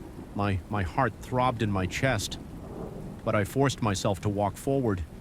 Each step felt heavier than the last. About halfway down, I heard a faint whisper. Soft as a breeze sliding through cracks, it was unintelligible, yet it raised the hair on the back of my neck. I stopped and scanned the hallway, waiting. The light flickered once, briefly plunging the corridor into dimness in that heartbeat of near dark. I saw the silhouette again, just inches from me this time, towering silent and impossibly black. A jolt of pure terror coursed through me. I stumbled back, nearly falling. My pulse raced out of control, pounding like thunder. A primal surge of fight or flight erupted inside me. Adrenaline demanded that I defend myself, but against what my mouth was dry, my hands tingled and my breathing sounded ragged to my own ears. I steadied myself against the wall, and in the steady glow that followed, the shape was gone again. Only my own frantic breathing and the flickering light remained, though I saw nothing. The feeling of another presence was overwhelming. My instinct screamed that something was there just beyond my field of vision, waiting for my next move. I took a deep breath and willed myself to speak, though my voice came out in a raspy hiss. I demanded that if something was there, it show itself. The corridor remained silent, except for a metallic dripping. In the distance, a wave of dread rolled through me, as if the entire building was holding its breath. Waiting, in the end, I realized I couldn't withstand that confrontation any longer. There was no question of courage. It was as if the air itself had become thick with foreboding. Pressing down on my chest, my mind, rational or not, believed this place harbored a presence. I couldn't explain. I turned and walked away, forcing my trembling legs to carry me. Every few steps, I glanced over my shoulder, half expecting to see that figure behind me. All I saw was the bright glow of the emergency light steadily illuminating an empty corridor. I finished my shift. Feeling drained both physically and mentally, my supervisor asked indirectly about my condition. Concerned by my perspiration and shaking hands, I offered a vague explanation about a near accident with a piece of machinery, not daring to say anything that would make me sound unhinged. The truth was lodged somewhere in my own mind, and I wasn't even sure I believed it. Still, I knew in my gut that whatever I had seen was real, at least real enough to haunt me now. Whenever I look back, I can still feel the prickling sensation at the base of my skull, as if that shadow still watches me from behind some invisible veil. I never spoke openly about it again. I continued my routine for the remainder of my time at the F factory, meticulously avoiding that corridor whenever possible. When avoidance wasn't an option, I moved through it as fast as I could, eyes forward, doing my best not to look at the walls. Yet even with my gaze locked ahead, I would still sense it there. A silent silhouette waiting in the periphery of my vision, challenging my sanity. It never attacked me, never touched me in any tangible way, but the quiet, oppressive aura it projected was enough to keep me on edge every moment I spent in that place. It became the ever-present menace. In my mind, a question that gwed at my sanity was, I truly seeing something supernatural, or had the long hours and the isolation chipped away at my perception of reality? To this day, I can't shake the feeling that it followed me. Sometimes I catch a shadow at the corner of my eye in my own home or on a dimly lit street, a fleeting shape, a flicker of movement, a sharp chill in the air, when there should be none. Each time my heart constricts and my breath catches in my throat, I've convinced myself it's just a trick of the mind, a product of lingering trauma. But deep down, part of me wonders if I've truly escaped that. Lingering doubt is the real horror. It's the knowledge that fear doesn't need to manifest physically to be real. It can be enough for it to exist within you forever. Cold OED in your psyche, reminding you of that shadow in the corridor, static, silent, and all too aware. And if it truly was something beyond my understanding, maybe it still waits in that factory, hidden between the flickering lights and the humming machines ready to appear. When someone else feels just a little too isolated, a little too afraid, a little too alone in the night dire. But the night air felt unnaturally thick, as though the very atmosphere were conspiring to choke me with dread. Even the faint glow of the moon shining high above the preserved woodland near my condominium seemed pale and sickly, more a feeble lamp than any source of comfort. Something about that stretch of trees always gave me pause, but lately I'd found myself returning home far later than usual. My shift at work running into long hours, and each time I approached the parking lot that bordered the woods, I sensed I wasn't alone. The jagged silhouette of trees loomed over me like silent sentinels, as though they stood guard against a secret I was never meant to uncover. My name is Victor. I'm an ordinary man who moved to this condo for a bit of peace and quiet. Initially, I was thrilled that my building backed onto a segment of untouched forest. There was something romantic, almost comforting in the idea of nature being just a few steps away. But recently, that comfort had twisted into a source of persistent unease. It started innocuously. I would park my car late at night, stepping out into the crisp evening air, and think I saw movement between the trees, just a flicker like a shadow that darted out of sight. At first, I dismissed it as a trick of the eyes or the wind stirring the underbrush, but it didn't stop. There were nights when I swore I caught a glimpse of a figure leaning around a trunk, almost like someone was peering out, then ducking back in. As soon as I turned my head, rationality told me it was probably a night guard or maybe some trespasser lost in the darkness. Still, my skin would prickle and a chill would settle in my gut. That lingered long after I'd reached the safety of my front door. One particular evening, I decided I'd had enough. My curiosity and a certain stubborn pride compelled me to investigate.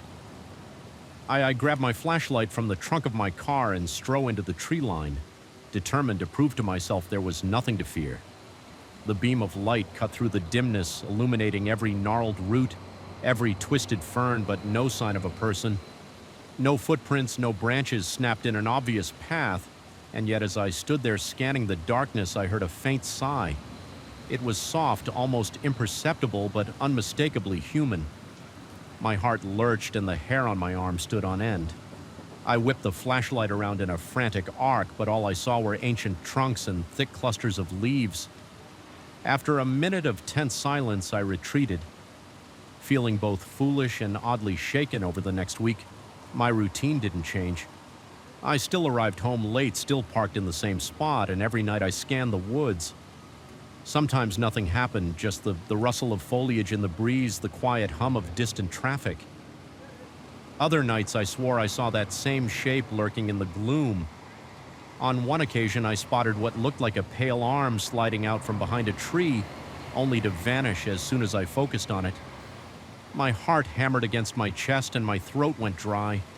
I can't explain why I was so unnerved. It was only a glimpse, a fleeting movement. Yet there was something inherently wrong about it, as if I'd caught sight of a ghost. The rational side of my brain tried to reassure me that it could have been the trunks' bark or a trick of moonlight, but the image of that pale, impossibly thin arm refused to leave me. As days passed, my nerves began to fray. I felt watched sometimes. Even during daylight hours, I'd gaze out from my kitchen window toward that stretch of forest and feel unseen eyes returning my stare. A neighbor once asked me if I was all right. Remarking that I looked pale, I brushed it off, claiming I was just tired, but that lingering sense of being observed weighed heavily on my mind. My sleep became restless. I'd wake up in the middle of the night, heart pounding for no discernible reason, convinced that something was standing outside my door or just beyond the window's thin curtain. Of course, there was never anyone there, just an empty hallway, an empty balcony. But in the distant backdrop of my thoughts, the forest lingered like a dark promise, reminding me of that faint sigh and the flash of a pale limb on a particularly cold night. I arrived home with a tension headache throbbing behind my temples. The condo parking lot was deserted as usual, and the lights overhead flickered in that sinister way, fluorescent bulbs. Sometimes do I recall stepping out of my car and immediately feeling a shift in the air as though everything had gone unnaturally still.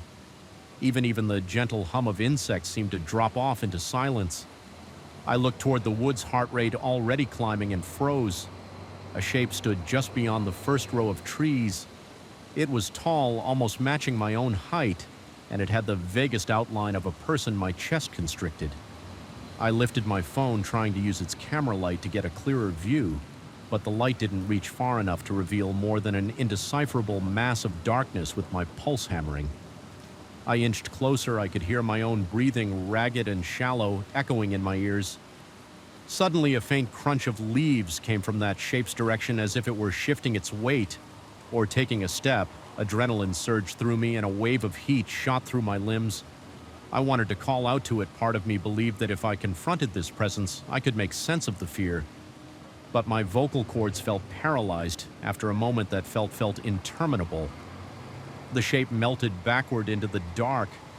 No running, no snapping of branches, just an unnervingly silent retreat. When I reached the spot where it had been, I found nothing but a scattering of dead leaves and the strong scent of damp earth. I swept my phone's light around, but there was only empty forest. That was when I noticed how intensely I was sweating.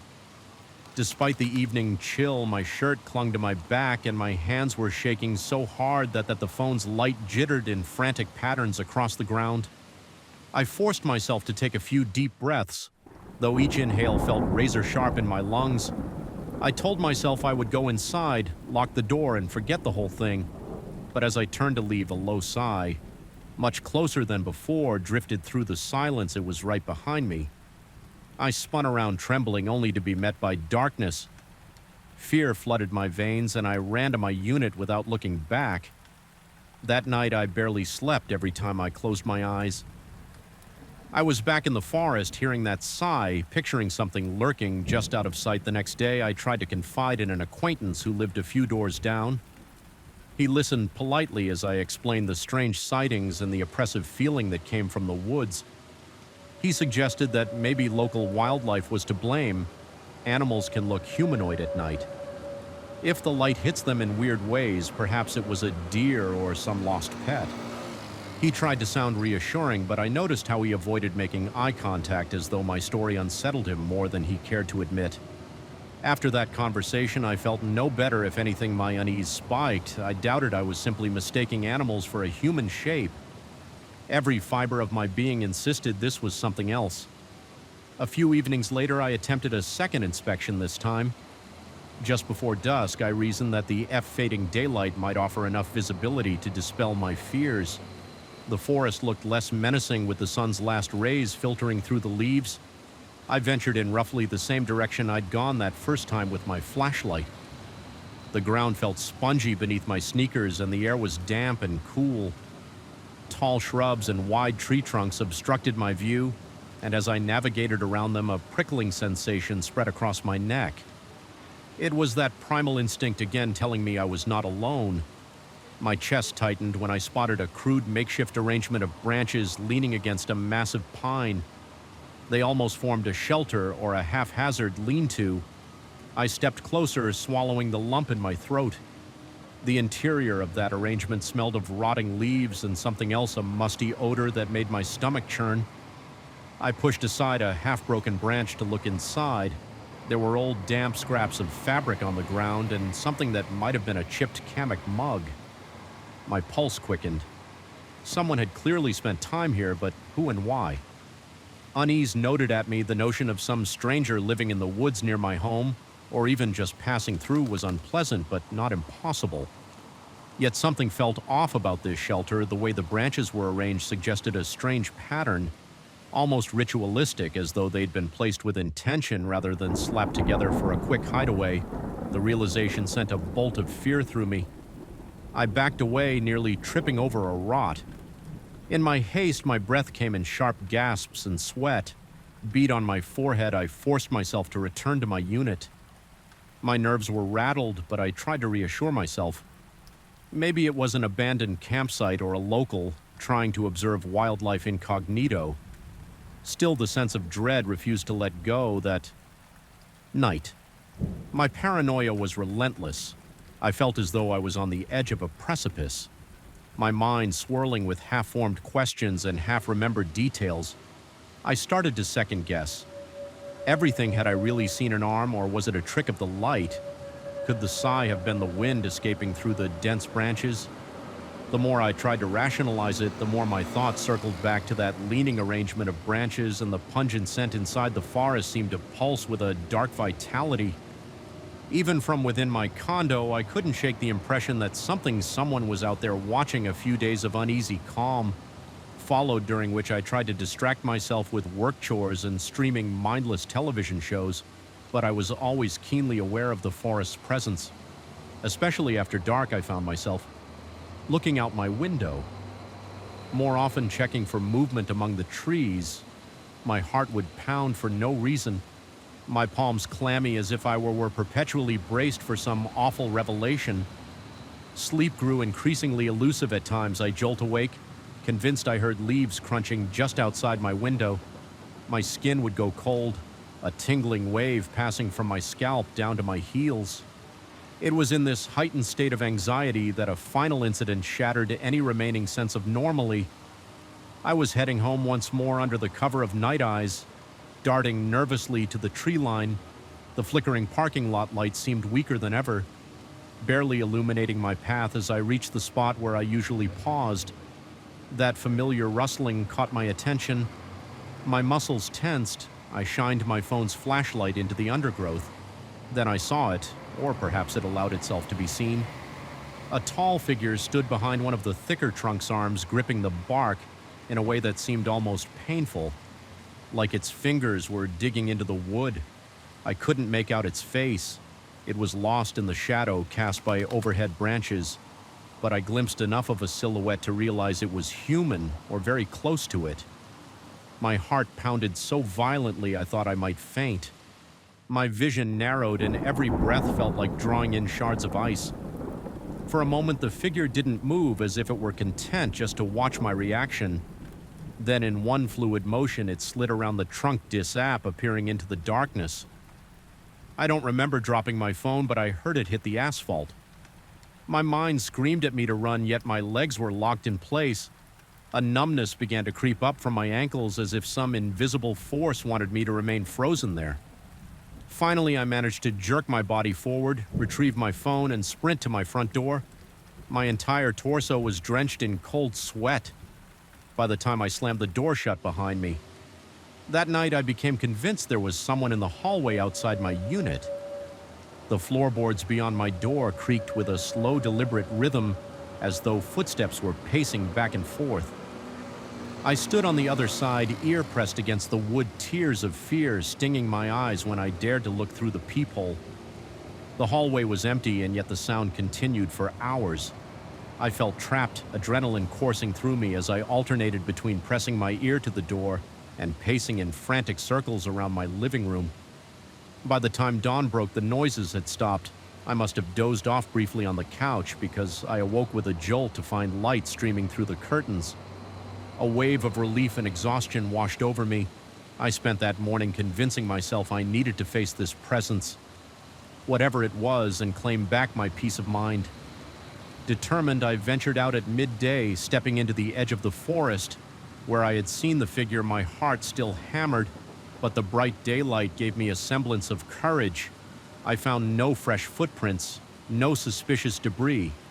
Instead, a profound stillness hung over everything, as though the forest itself were waiting with bated breath.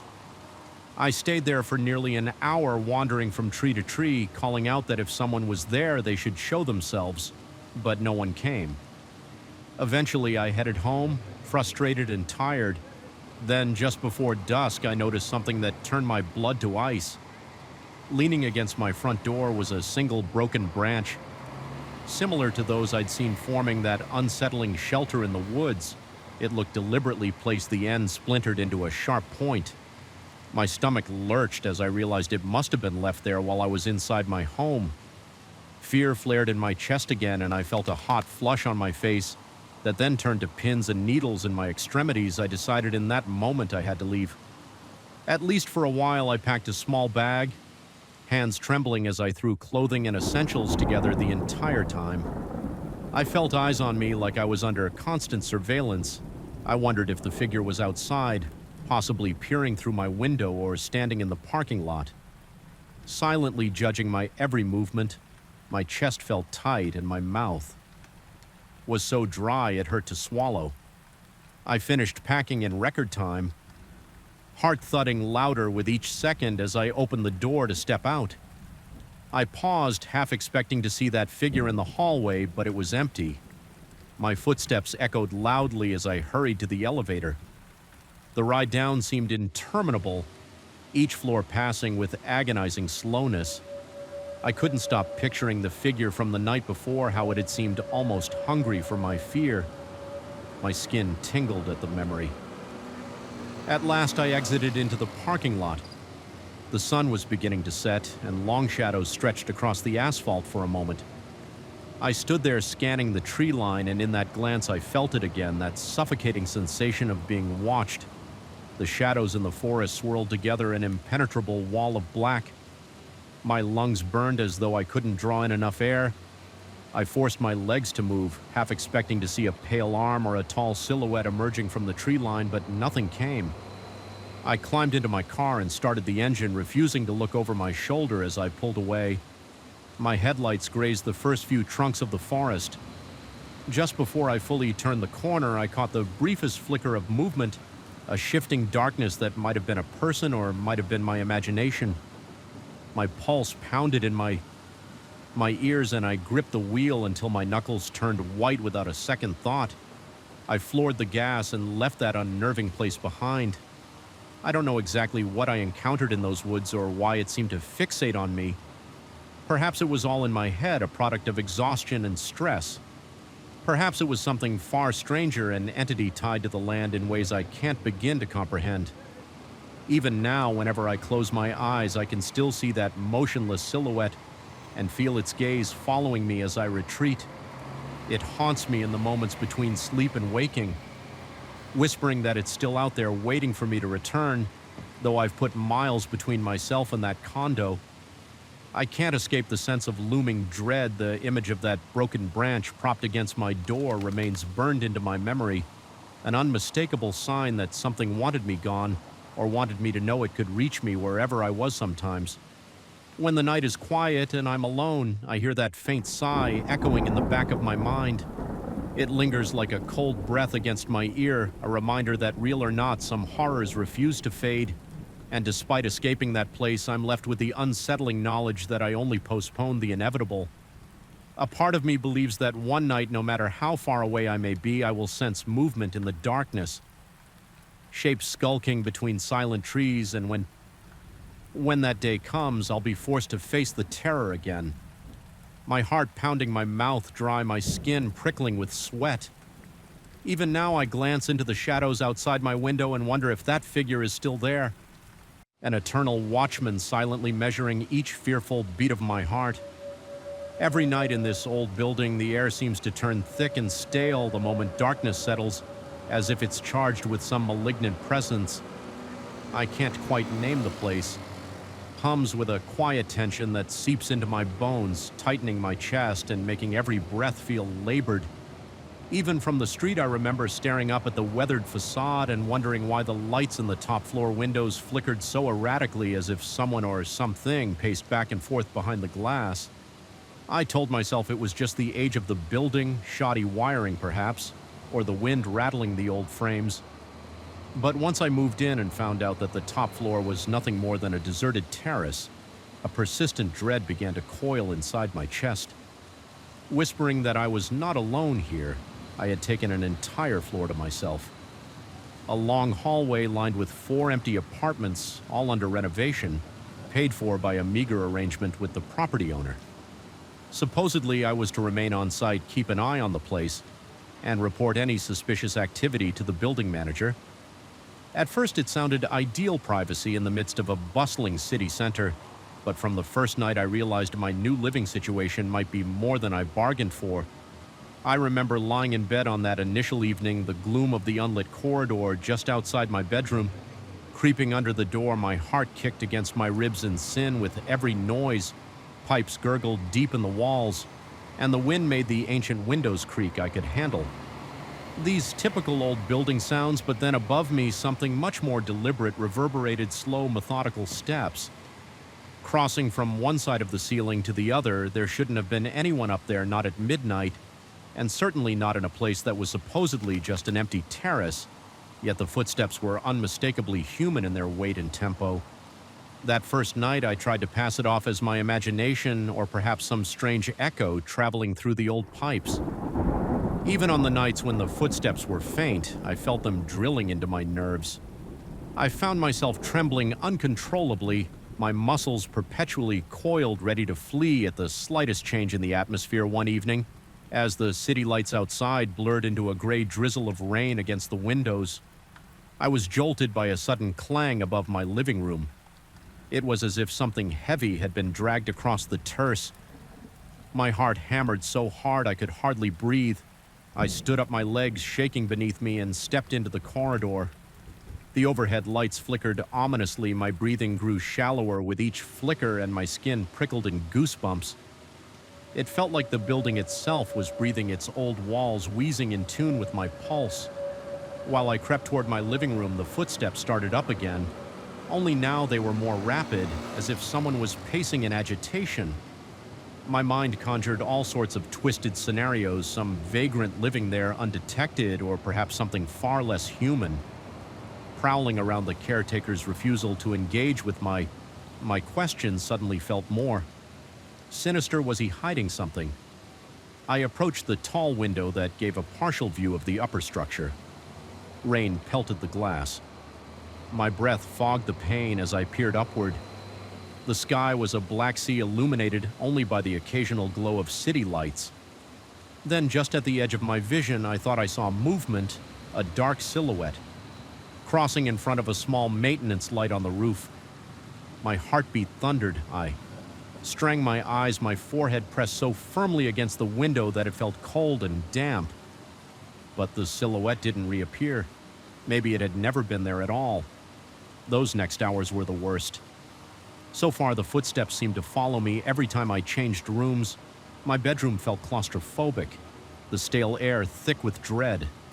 My chest tightened painfully as if something was squeezing my lungs. I tried turning the lights on and off, but the overhead bulb flickered and died. Darkness engulfed my space. My mouth went dry and my fingers trembled so badly I almost dropped the flashlight. I'd grabbed the narrow beam of light from that small device, tremor along with my shaking hand dancing across every corner of the room. But no matter where I pointed it, I couldn't shake the impression that something was right behind me out of sight. Desperate for any sense of security, I turned on the TV, hoping to drown out the unrelenting thumps above the muffled chatter of commercials. Did little to calm my nerves. After a moment, I realized the footsteps had ceased. I exhaled a shaking breath, my shoulders sagging with relief, but that relief was short-lived. A single deafening stomp resounded directly above my head as if something enormous had just landed there. I gasped, stumbling backward into a table. The impact knocked a lamp to the floor with a crash. My throat constricted and cold sweat trickled down my SP spine. Adrenaline flooded my veins, making me elated. The dryness in my mouth was so intense that my tongue felt glued to the roof. I was too scared to even retrieve the lamp. At that moment, I recalled the caretaker's words about the terrace being locked. If the door was locked, what was up there? The question turned in my mind like a spinning top, each rotation tightening my fear. It dawned on me that perhaps a lock wouldn't stop. Whatever was causing these footsteps, my rational mind warred with a growing certainty that something was fundamentally wrong with the building itself. I barely slept that night, and when I did doze off from sheer exhaustion, I dreamt of twisting corridors and tall shadows looming over me in these nightmares. The floors above were an endless maze, and no matter how far I ran, the footsteps drew closer. I woke drenched in sweat, with my heart in my throat, only to find my surroundings equally oppressive. In reality, the caretaker noticed my haggard appearance the next morning, asking indirectly if I was sleeping poorly. He suggested that old buildings can sometimes amplify everyday city noises. I told him I wasn't convinced the footsteps were too real. He responded that I should perhaps keep my windows closed or play some music to drown out the wind. My teeth clenched in frustration. I knew he was avoiding the truth that evening.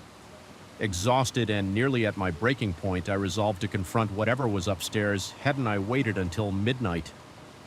Listening as the footsteps started their usual pattern, I could feel the blood pounding in my ears. While I mustered the courage to go back to the terrace door with a set of tools I'd borrowed from the maintenance closet, I reasoned that if I could just open the lock, I'd uncover the truth. Even if it scared me senseless, I climbed the final flight of stairs every step, an echo that seemed to mock me. My flashlight shook in my hand, illuminating the chipped paint of the stairwell. When I reached the terrace door, I fumbled with the lock for what felt like ages. My palms were slick with sweat, and the tools slipped in my grip. Eventually, the lock clicked. My stomach flipped as I realized I was about to face whatever had been haunting me.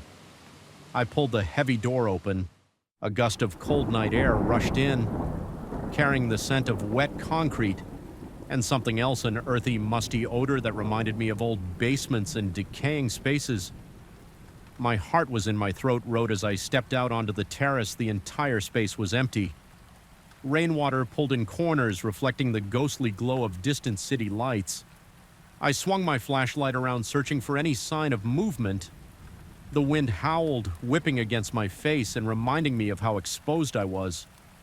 My eyes darted to the far edges of the terrace, half expecting a shape to appear, but there was only a deserted stretch of cracked flooring. Then, near a small service door leading to the water tanks, I heard a shuffle of footsteps so faint I nearly missed it. My breath caught and I inched forward. As I approached, the footsteps seemed to retreat, leading me around the corner of a half wall that sheltered the water tank pipes. My pulse thundered and my fingers ached from gripping the flashlight. I swept the beam in front of me, fully anticipating to see an intruder or some kind of presence, but no one was there. I stood alone in the wind, trembling chest heaving, a stinging sensation behind my eyes. From the strain of trying to see through the darkness, then I heard a sudden scraping sound right behind me, like a shoe dragging across the floor. I spun around so quickly I nearly lost my footing. The flashlight illuminated only swirling dust and rain. There was nothing, no figure, no sign of life. Yet the air felt charged, crackling with a silent malevolence. My heart hammered so wildly that it hurt. I didn't know what else to do except flee. I turned and sprinted back to the door, each footstep echoing on the drenched concrete. My lungs burned by the time I reached the stairwell, and I yanked the door shut behind me, fumbling with the broken lock. I darted down the stairs, not caring about the noise the building's corridors felt narrower than ever. Walls closing in on me as I stumbled back into my apartment. In that moment, I realized with horrifying clarity that the footsteps might not belong to any living person at all. Something unseen roamed that empty terrace, unbound by locked doors and rational explanations. I sank onto my couch, struggling to breathe. Every muscle in my body quivered. A part of me wanted to pack up my things and never look back. Another part, driven by a strange fascination, wanted to stay there. Was a morbid curiosity about what lurked above a burning need to understand, to prove I wasn't insane. When dawn broke, I made my decision. I could no longer keep watch in this place, especially if it meant slowly losing my mind before the sun was fully up. I began gathering my belongings. My heart still hammered in my chest, and my ears rang with phantom sounds of footsteps. But I was resolute as I headed for the front door. A final tremor of dread coursed through me, as if the building itself disapproved of my departure. The corridor light flickered one last time, the shadows along the walls seeming to reach out and grip me. I walked past the caretaker's office, left the key, and explained in flat, emotionless tones that I couldn't stay there anymore. He didn't argue, his eyes held a hint of resigned understanding as though he'd seen this happen before and simply accepted edit.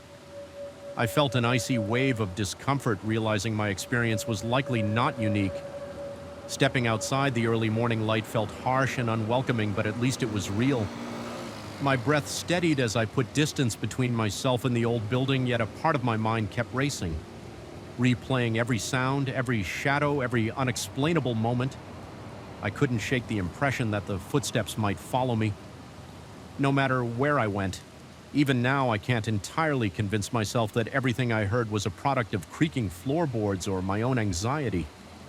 The unsettling truth is that I truly believe something walked above me on that deserted terrace. Whether it was a spirit, a phantom echo from some forgotten past, or a manifestation of my own unraveling psyche, I may never know, but the memory of those footsteps resonates inside me, a disquieting reminder that some places are saturated with energies beyond our comprehension.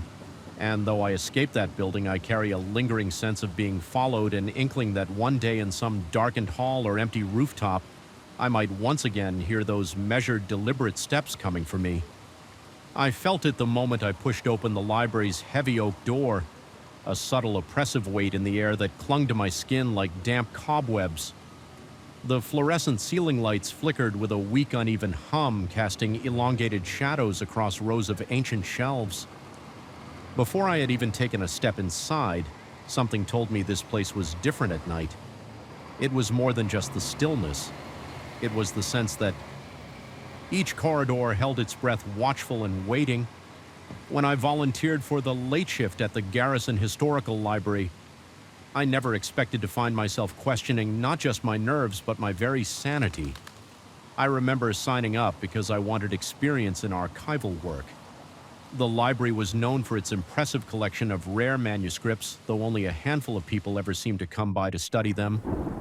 The building itself was a three-story stone structure dating back to the early 1900s. Its facade was proud, almost regal, and the interior was built in a grand-style, polished marble floors, sweeping staircases, iron railings that curled like vines.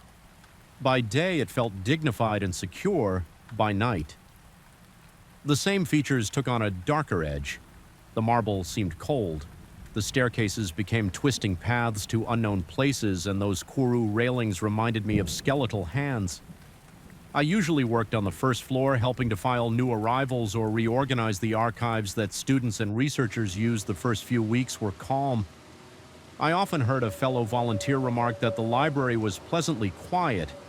After sundown, that it was the perfect environment for meticulous organization. I tried to agree, though from the start I had an inexplicable sense of being observed whenever I put a book back on the shelf. Sometimes I would turn around, anticipating a patron or another volunteer, only to find the corridor empty. Initially, I told myself I was just spooking myself in the hush of those grand halls, but the subtle friction between my nerves and my logic grew stronger. With each passing night during one of my shifts, I was tasked with cataloging some rare texts on the third floor. These books were from the 16th and 17th centuries, many with brittle pages and fading scripts. The third floor was normally sealed off to casual visitors.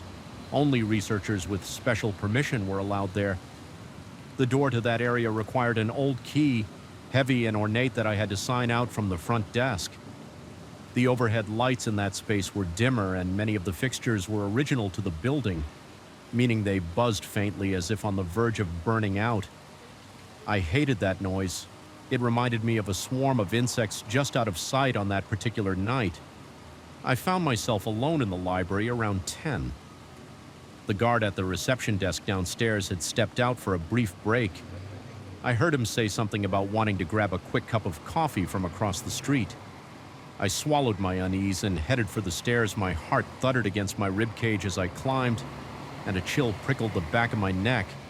Every step felt heavier than the last, as if the darkness overhead was pressing down, encouraging me to turn around, but I tried to brush it off. It was just a job.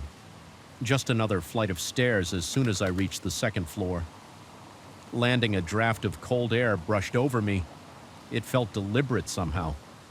Like an unseen figure had passed by. I shivered and paused, looking toward the corridor that led to the main reading room. On that level, silence, just the usual hush of old buildings settling. Perhaps a slight creak of the wooden floor. Taking a slow breath, I continued toward the final staircase that led to the restricted third floor. The overhead light there flickered once, and the gloom made the steps look steeper than I remembered. Halfway up, I felt a tingling unease crawl across my skin. My mouth went dry, and I gripped the banister to steady myself. That was when I saw it, a hand, pale, almost translucent, resting on the iron rail a few steps above me. My lungs seized for a split second. I thought someone was leaning on the banister, but there was no arm, no shoulder, no body, just that single disembodied hand. My pulse hammered in my ears. Every beat felt like a drum pounding inside my head. I froze, afraid that if I moved, whatever it was might notice me. The hand was motionless. Its fingers curled delicately around the iron. The skin, if that's what it truly was, had a faint bluish tint for what might have been. Mere seconds, but felt like an eternity. I stared in absolute horror. Then, as though sensing my gaze, the hand vanished. It didn't pull away or dissolve, it simply ceased to be there, as if it had never existed. I couldn't even manage a scream. My throat was tight, and it felt like I'd swallowed shards of ice, trembling. I stood there for a long while, unsure of whether to retreat back down the stairs or press on a voice in my head. Insisted that I must have hallucinated, that it was just a flicker of shadow in imagination. But the goosebumps on my arms, the sweat on my palms, and the dry highness in my mouth confirmed how real it had felt. I considered running downstairs to find the guard, but shame pricked at me. I was a grown man, not a frightened child. If I told him I'd seen a phantom hand on the banister, I might lose any credibility I had. Besides, part of me wondered if the stress and the eerie quiet had just played tricks on my mind in an effort to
stood at the reception desk sipping coffee.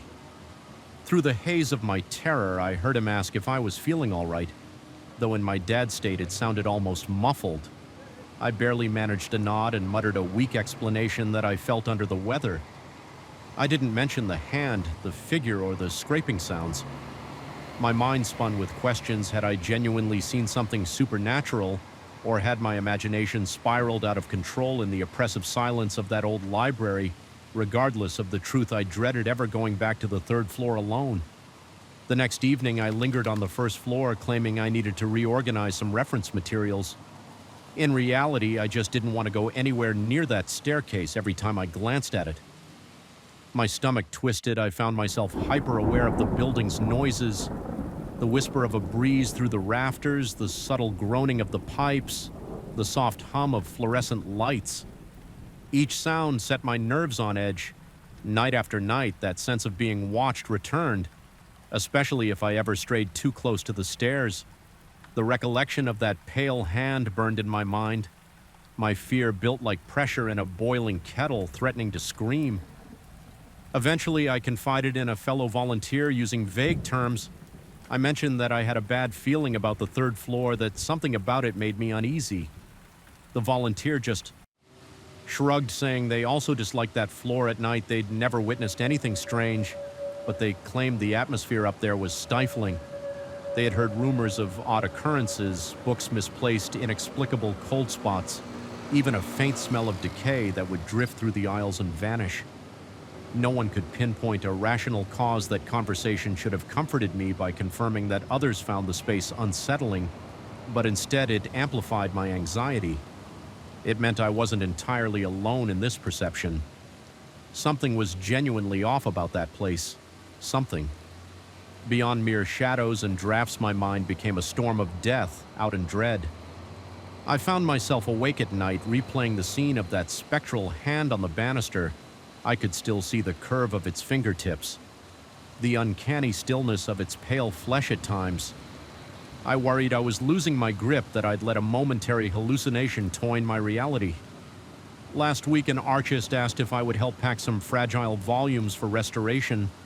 They were, of course, on the third floor. My stomach lurched at the request. Yet I had no valid excuse to refuse.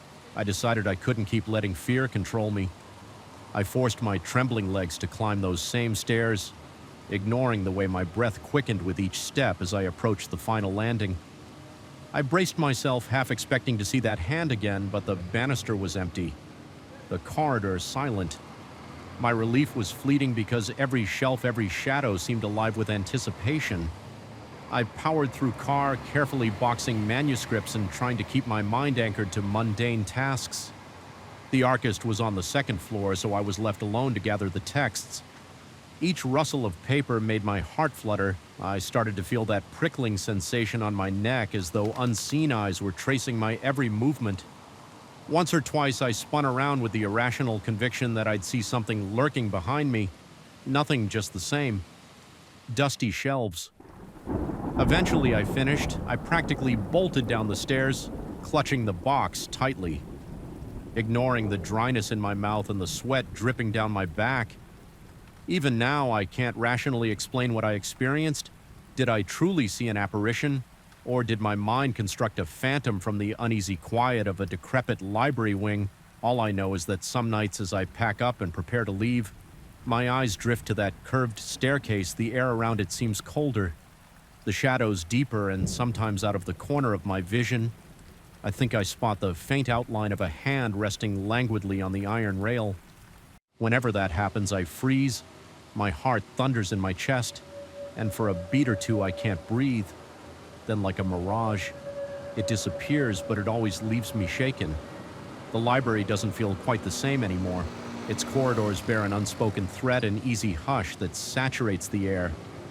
I try to focus on the positives, the historical significance of the place, the invaluable texts I get to handle, but the memory of that pale hand is never far behind. It's become a silent warning, a reminder that some corners of the library harbor secrets best left undisturbed. I still volunteer there, though I avoid working the late shift as much as possible. When I do, I stay on the ground floor with the lights on, telling myself I'm just being efficient. In truth, I'm afraid of what I might see or imagine.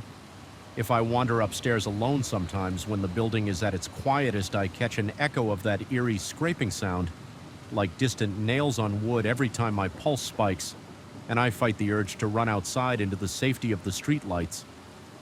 There's no grand resolution, no final confrontation that banished whatever presence resides on that third floor.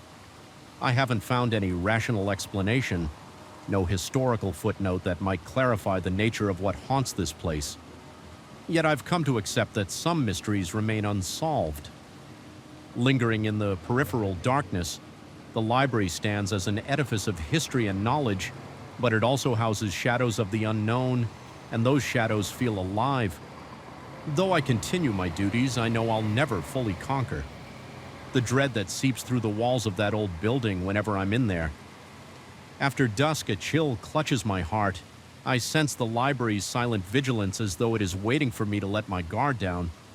I haven't gone back to the third floor by myself. If a task requires it, I make sure someone else is around, even if it's just the guard downstairs, because that memory remains a pale hand on the railing, a creeping chill up my spine, and I can't shake the feeling that if I ever see it again, it might not disappear so quickly, and that possibility terrifies me more than any nightmare I've ever had. I first sensed something was wrong the moment I stepped into that building after sunset. The corridors had a way of swallowing every echo, turning ordinary footsteps into dull thuds that vanished all too quickly, leaving behind a suffocating quiet. The overhead lights flickered weakly, throwing elongated shadows against the walls as if hungry to devour the last traces of human comfort. I've always hated how deserted our commercial building becomes at night, like an abandoned monument that no one bothers to visit. But at least before that particular night, it never truly terrified me. It merely unsettled me like a stranger. Stare from across a dark street now, whenever I recall the events that unfolded, I feel my heart pound faster and my throat tighten as if the memory itself is physically grabbing hold of me. My shift rarely extended so late, but that night I had no choice.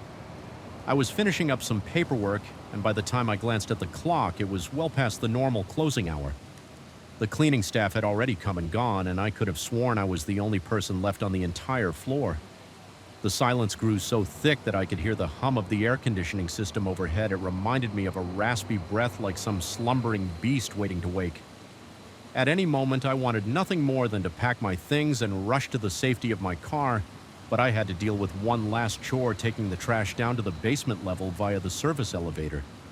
It was a small task, something I had done hundreds of times before during normal hours on that evening. Though it felt like a trial I wanted to avoid at all costs. I pushed the trash bin down the hall, trying to ignore the heavy shadows flickering along the corridor. The wheels squeaked loudly, echoing with each rotation. It set my nerves on edge. A part of me scolded my own imagination for running wild. It's just a building, it's just night. I told myself, yet I couldn't shrug off. The sensation that I was being watched. My skin prickled at the nape of my neck and my palms grew clammy around the handle of the bin. Looking back, I can't recall a single specific reason for feeling so paranoid, only that everything felt off. I reached the service elevator, its metallic doors reflecting the pet light of the hallway in an unnerving distortion. I pressed the button and waited, my stomach twisting with each passing second. The elevator made a dull clank as it arrived, and the doors slowly slid open. I rolled the trash bin inside, then stepped in after it as the doors closed. The overhead light inside the elevator flickered briefly, casting the cramped interior in a jittery strobe. My heart thumped and a bead of sweat trickled down my temple. I reminded myself to breathe. No sooner had the doors sealed shut. Then I sensed I was not alone. At first I didn't see anything unusual, just the same battered walls and the fluorescent light fighting to stay lit. But then out of the corner of my eye I picked up a shape. A figure standing in the far corner, tall enough that it seemed hunched to avoid brushing its head against the low ceiling. I froze, a jolt of panic charging through my veins like electricity. My breathing became shallow and I felt the vibrations of my own racing heartbeat in my eardrums. The figure was not leaning forward nor moving, it just loomed in that corner. so silent it barely seemed real. Part of me wanted to spin around and confront it, but fear rooted my feet to the floor. Time seemed to slow. The elevator rumbled downward, and in that terror-fueled hush, I heard nothing but the mechanical groaning of the cables and my own ragged breaths. I forced myself to shift my gaze fully toward the corner. The shape was still there. Vague, dark, unnaturally tall. I couldn't make out facial features, only that silhouette. I could have sworn the air around it looked denser, like a pocket of darkness. That had somehow gained its own volition. My throat was so dry it felt scratchy when I swallowed. My back was cold with sweat, and I prayed silently for the elevator to reach the basement. It felt like a lifetime before the doors finally creaked open. The trash bin rattled as the elevator halted. Light from the hallway spilled into the cramped interior, and I exhaled shakily, feeling the tension in my legs when I dared to look back at the corner to see if the figure was still there. It was gone just like that. I found myself staring at an empty space. The corner looked harmless, just scuffed metal walls and a dingy floor. My mind reeled for a moment. I wondered if exhaustion had gotten the best of me, but I was shaking so badly that I struggled to steady my hands on the trash bin. I rolled it out, then left it near the service area. I remember standing in that hallway, the flickering fluorescent lights above me, chest heaving, and a dreadful sense that I just witnessed something that shouldn't exist. 1,000 rational explanations sprinted through my thoughts. Shadows, reflections, a hallucination caused by lack of sleep, yet none of them felt satisfactory. I rushed back upstairs using the main elevator. The contrast between the bright, relatively clean interior of the lobby-level elevator and the dingy service one struck me. It felt like I traveled between two worlds. By the time I returned to my desk, my shirt was damp with perspiration, and I couldn't stop glancing over my shoulder, half expecting to see that towering silhouette lurking behind me. The rest of the building was still mocking me with its emptiness. When I reached my office, I saved my files, powered down my computer, and forced myself to leave. The drive home was a blur of taut nerves and second guesses. I played music at a low volume, anything to distract myself from the crawling sensation that someone was watching me through the rearview mirror. I barely slept that night, tossing and turning, convinced that every creak in my apartment was the echo of footsteps the next morning. In the clear light of day, everything felt less nightmarish.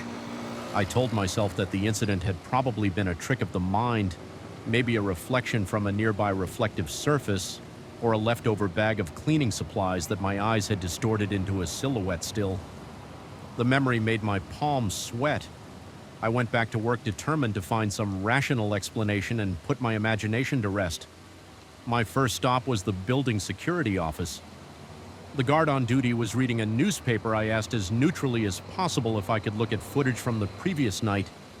He seemed confused, but pulled up the relevant recording. We located the timestamp of when I had stepped into the service elevator. On the screen, I saw myself pulling the trash bin, looking uneasy, glancing back and forth. But there was no one standing beside me, no elongated figure, no shape at all.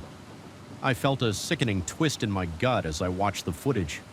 I saw myself flinch as if I'd caught sight of something. Then I watched myself freeze, turning slightly toward the corner, yet on the screen. That space looked empty. I couldn't explain why, but watching that replay made my heart pound even harder than the moment I'd witnessed the figure. A cold pressure pressed against my chest, reminding me of how fragile my own sense of reality could be. The guard asked if I was okay, noticing that my face had grown pale, so I muttered that I was feeling a bit under the weather. He suggested I get some rest the entire time. I remained fixated on that tiny, pixelated screen, trying to rationalize the difference between my recollection and the recorded reality. I felt my composure slipping over the next few days. I tried to bury myself in work to avoid thinking about the incident, but the building itself didn't let me forget yet. Every time the sun began to set and the corridors grew dark, that familiar tension seized me. I became hyper-aware of every flicker of light, every flick of a shadow at the edge of my vision. My heart would race for no apparent reason, forcing me to stop and take deep, steady breaths.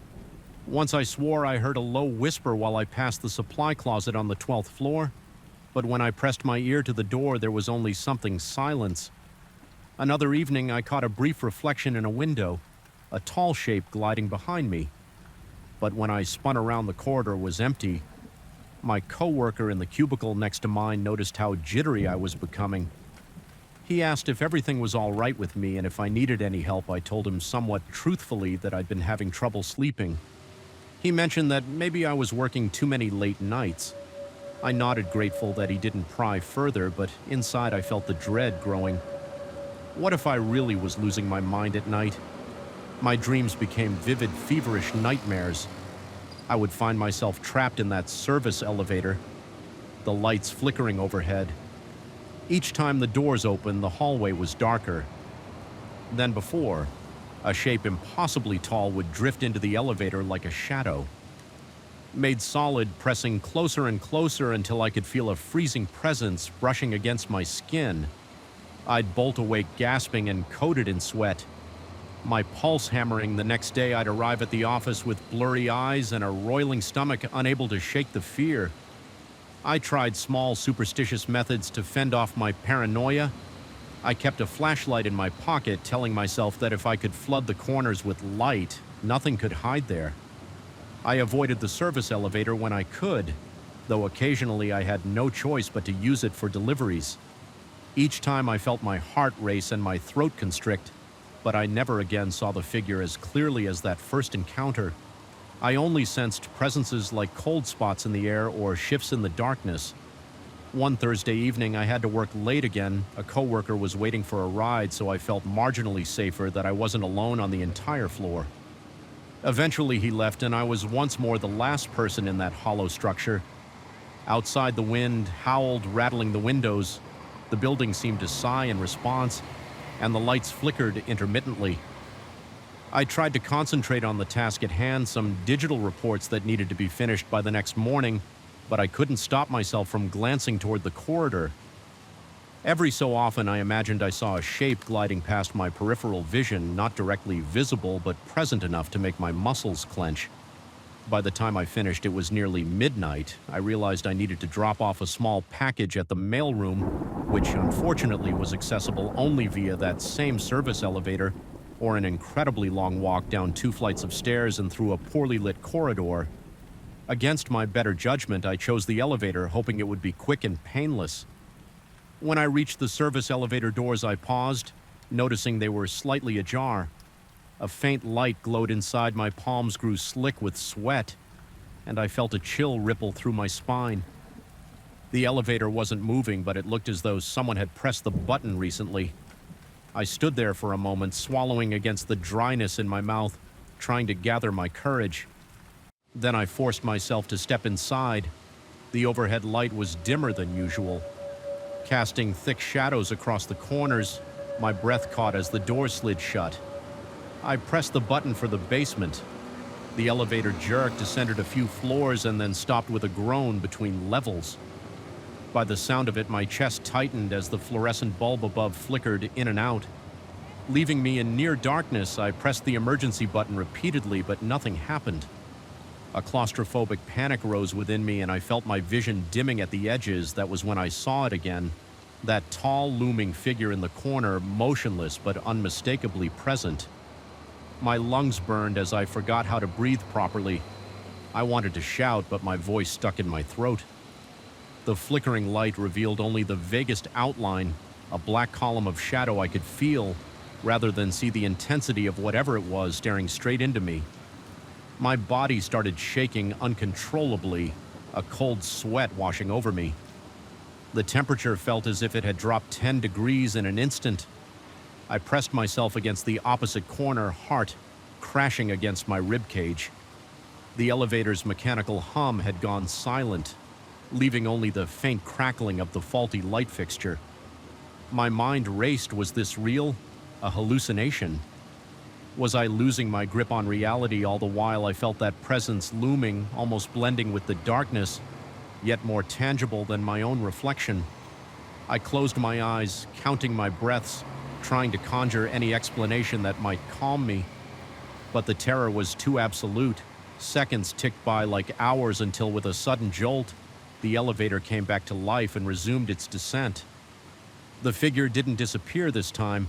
I could still sense it right there, as if waiting. Every nerve in my body screamed to flee, but there was no escape until the doors opened.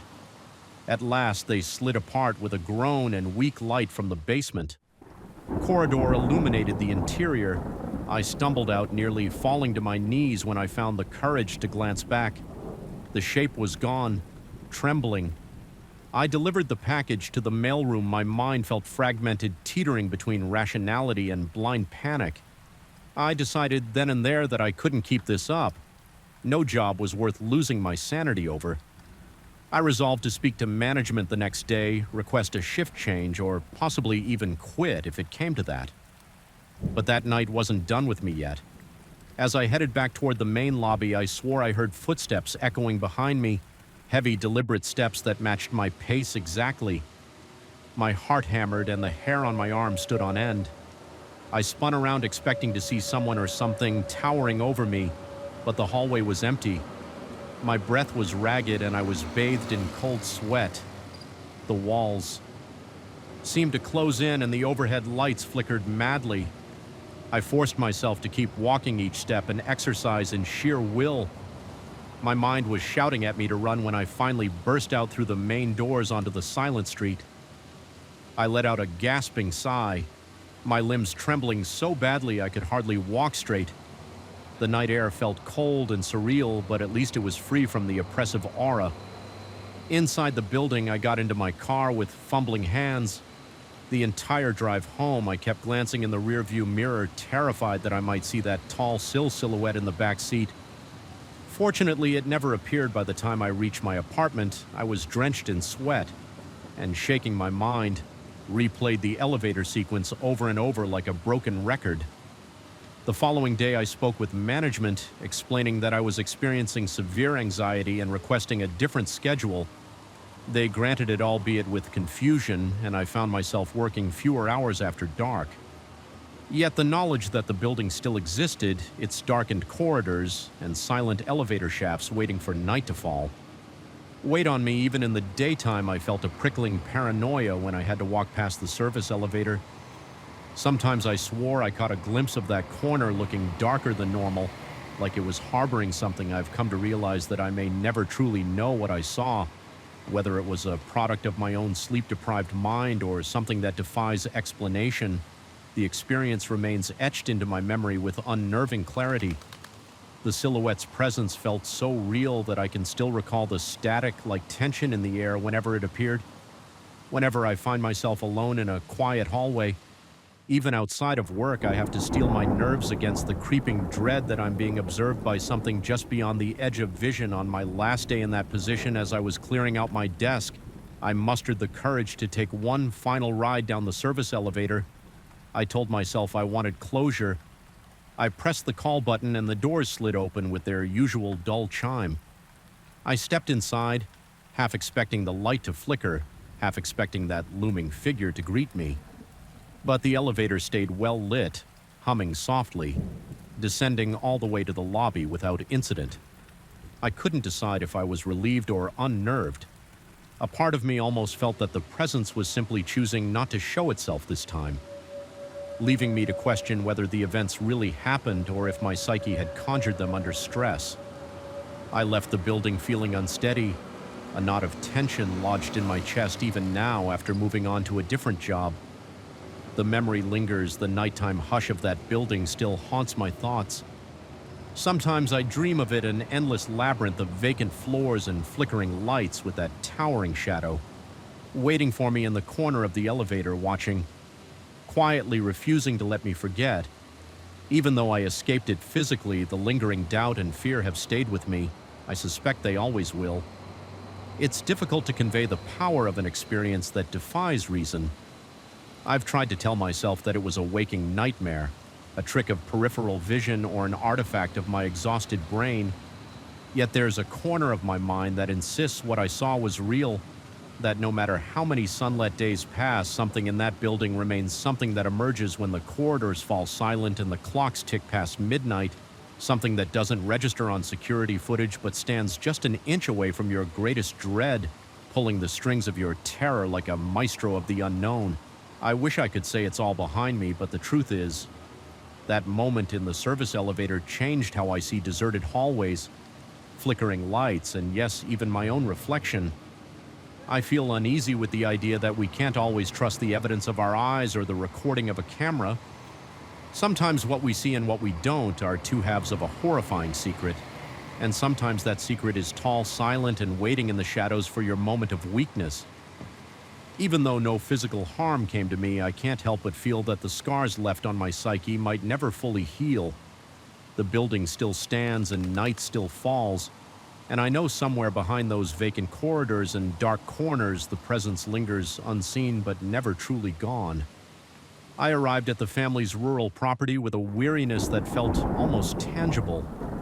The long drive over winding roads had left my arms tense from gripping the steering wheel for hours, and I was in dire need of uninterrupted rest.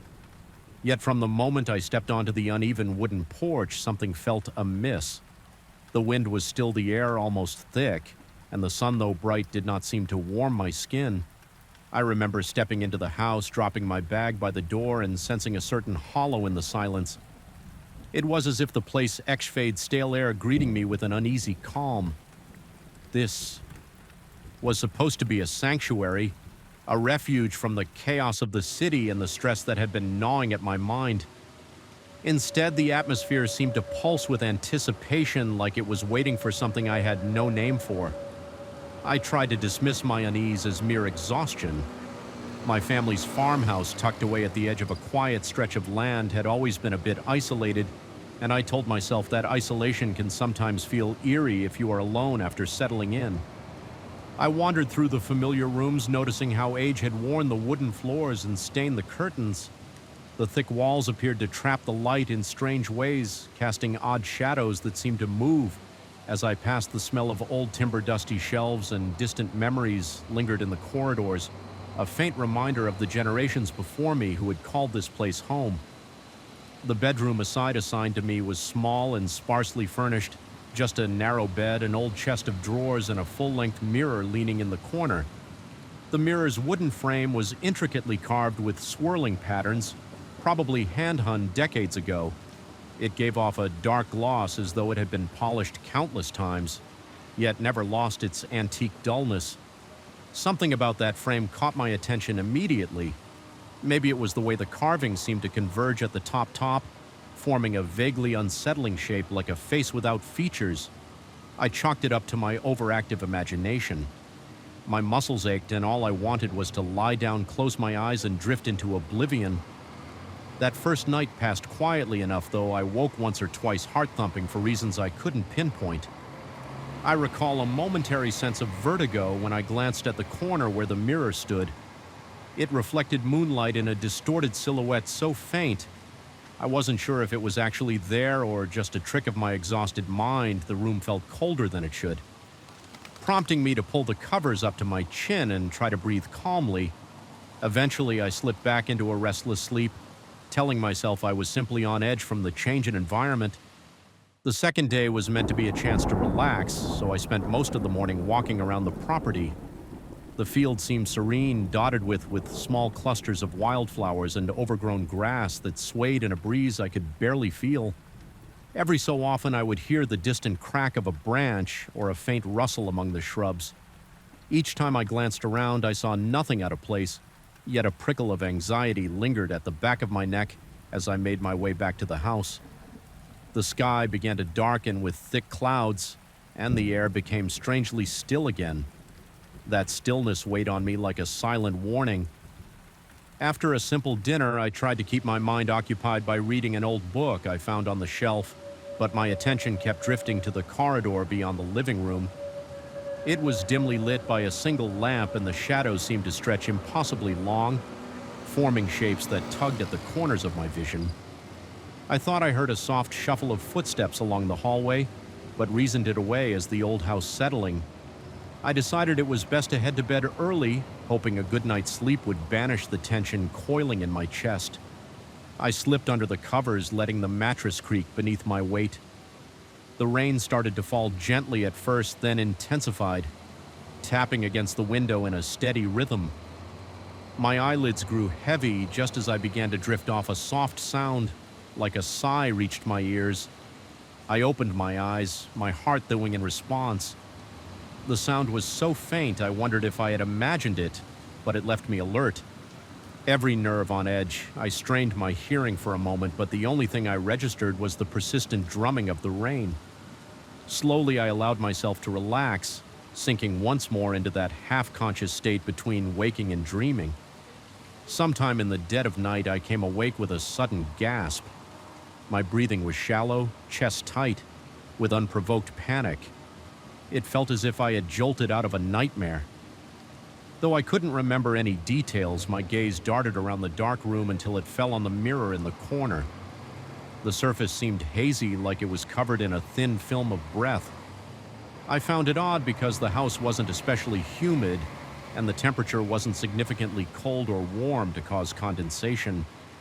My gut twisted something about that slight fogging made me feel as though someone else had been standing there exhaling onto the glass.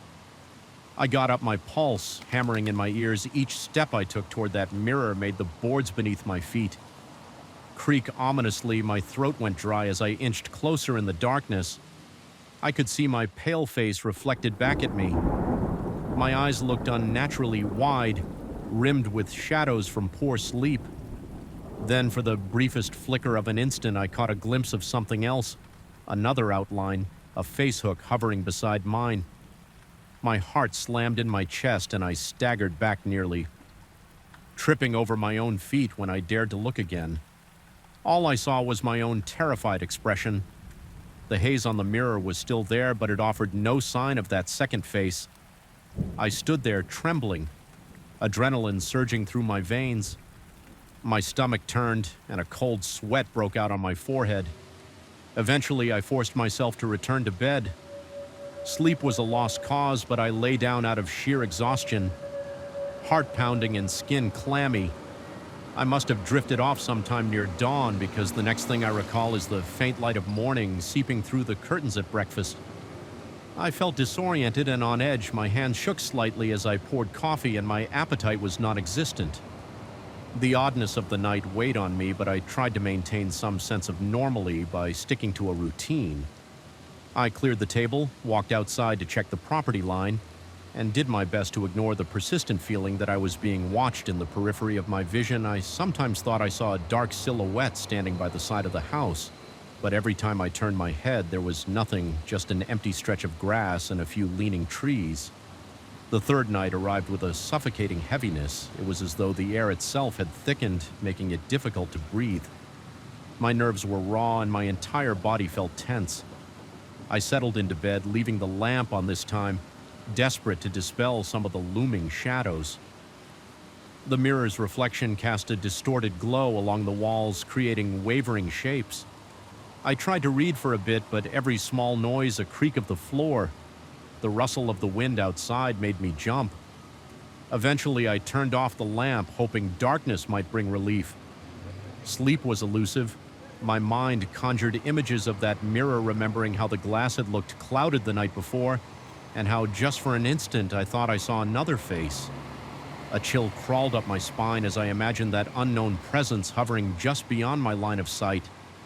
My heart rate surged every time I thought I heard a subtle shift in the room, like fabric brushing against wood or a quiet shuffle across the floor. Midway through the night, I felt compelled to check the mirror again. I didn't even fully understand why, perhaps a morbid curiosity or a need to confirm that it was still just a normal piece of furniture. Forcing myself to get up, I walked toward it. My breath felt hot and ragged in my throat, and I could feel the thumping of my pulse in my wrists. The closer I got, the more a sense of dread swelled within me. My skin prickled with goosebumps and my legs felt weak standing before the mirror. I saw my reflection cast in faint moonlight. My cheeks looked hollow eyes. Sunken from lack of rest, the carved frame seemed to loom around me, almost pulsing in the dark. I leaned in cautiously, half expecting to see that phantom face again. But the glass was clear this time, showing only my own haunted features. Just when I was about to step back, I heard that faint sigh again. Only this time it felt like it was right behind me. My throat went tight and I snapped around, certain I would see someone in the shadows. There was nobody. I walked back to the bed with shaky legs, every muscle in my body tensed, as if ready to bolt sleep. Never fully came after that. I lay there, eyes squeezed shut, forcing myself to keep breathing. The darkness felt alive with watchful eyes, and I was certain something lurked just outside my vision. My heart pounded so violently that my chest hurt. By morning, I resolved to investigate the mirror's origins. There had to be some explanation, perhaps a family myth or a rumor about the house that I'd never heard before. I looked through the dusty shelves, flipping through old notes and letters. It was mostly mundane records about harvests, livestock repairs, nothing that hinted at anything supernatural. Yet as I rummaged through the drawers, I found a small scrap of paper containing a brief mention of an unsettling presence in the upstairs mirror. The handwriting was old and faded, and it offered no details. I stared at the words, my heart lurching with recognition. It seemed I wasn't the only one who had felt something unnatural about this object all day. The sense of being watched dogged me. I kept seeing shapes just out of my field of vision. A flicker of movement near the staircase. A suggestion of a figure peering through a window whenever I turned. No one was there. My paranoia grew with each passage hour, culminating in a near constant tension in my shoulders. Even the air smelled wrong, damp and sour like stagnant water. Night fell once more, and I dreaded returning to that room. My mouth felt as dry as if I had swallowed chalk, and my palms were slick with sweat. Nonetheless, I forced myself to lie down, hoping the ordeal would somehow subside. The hours stretched on, and I alternated between drowsy half-sleep and jolts of sheer panic.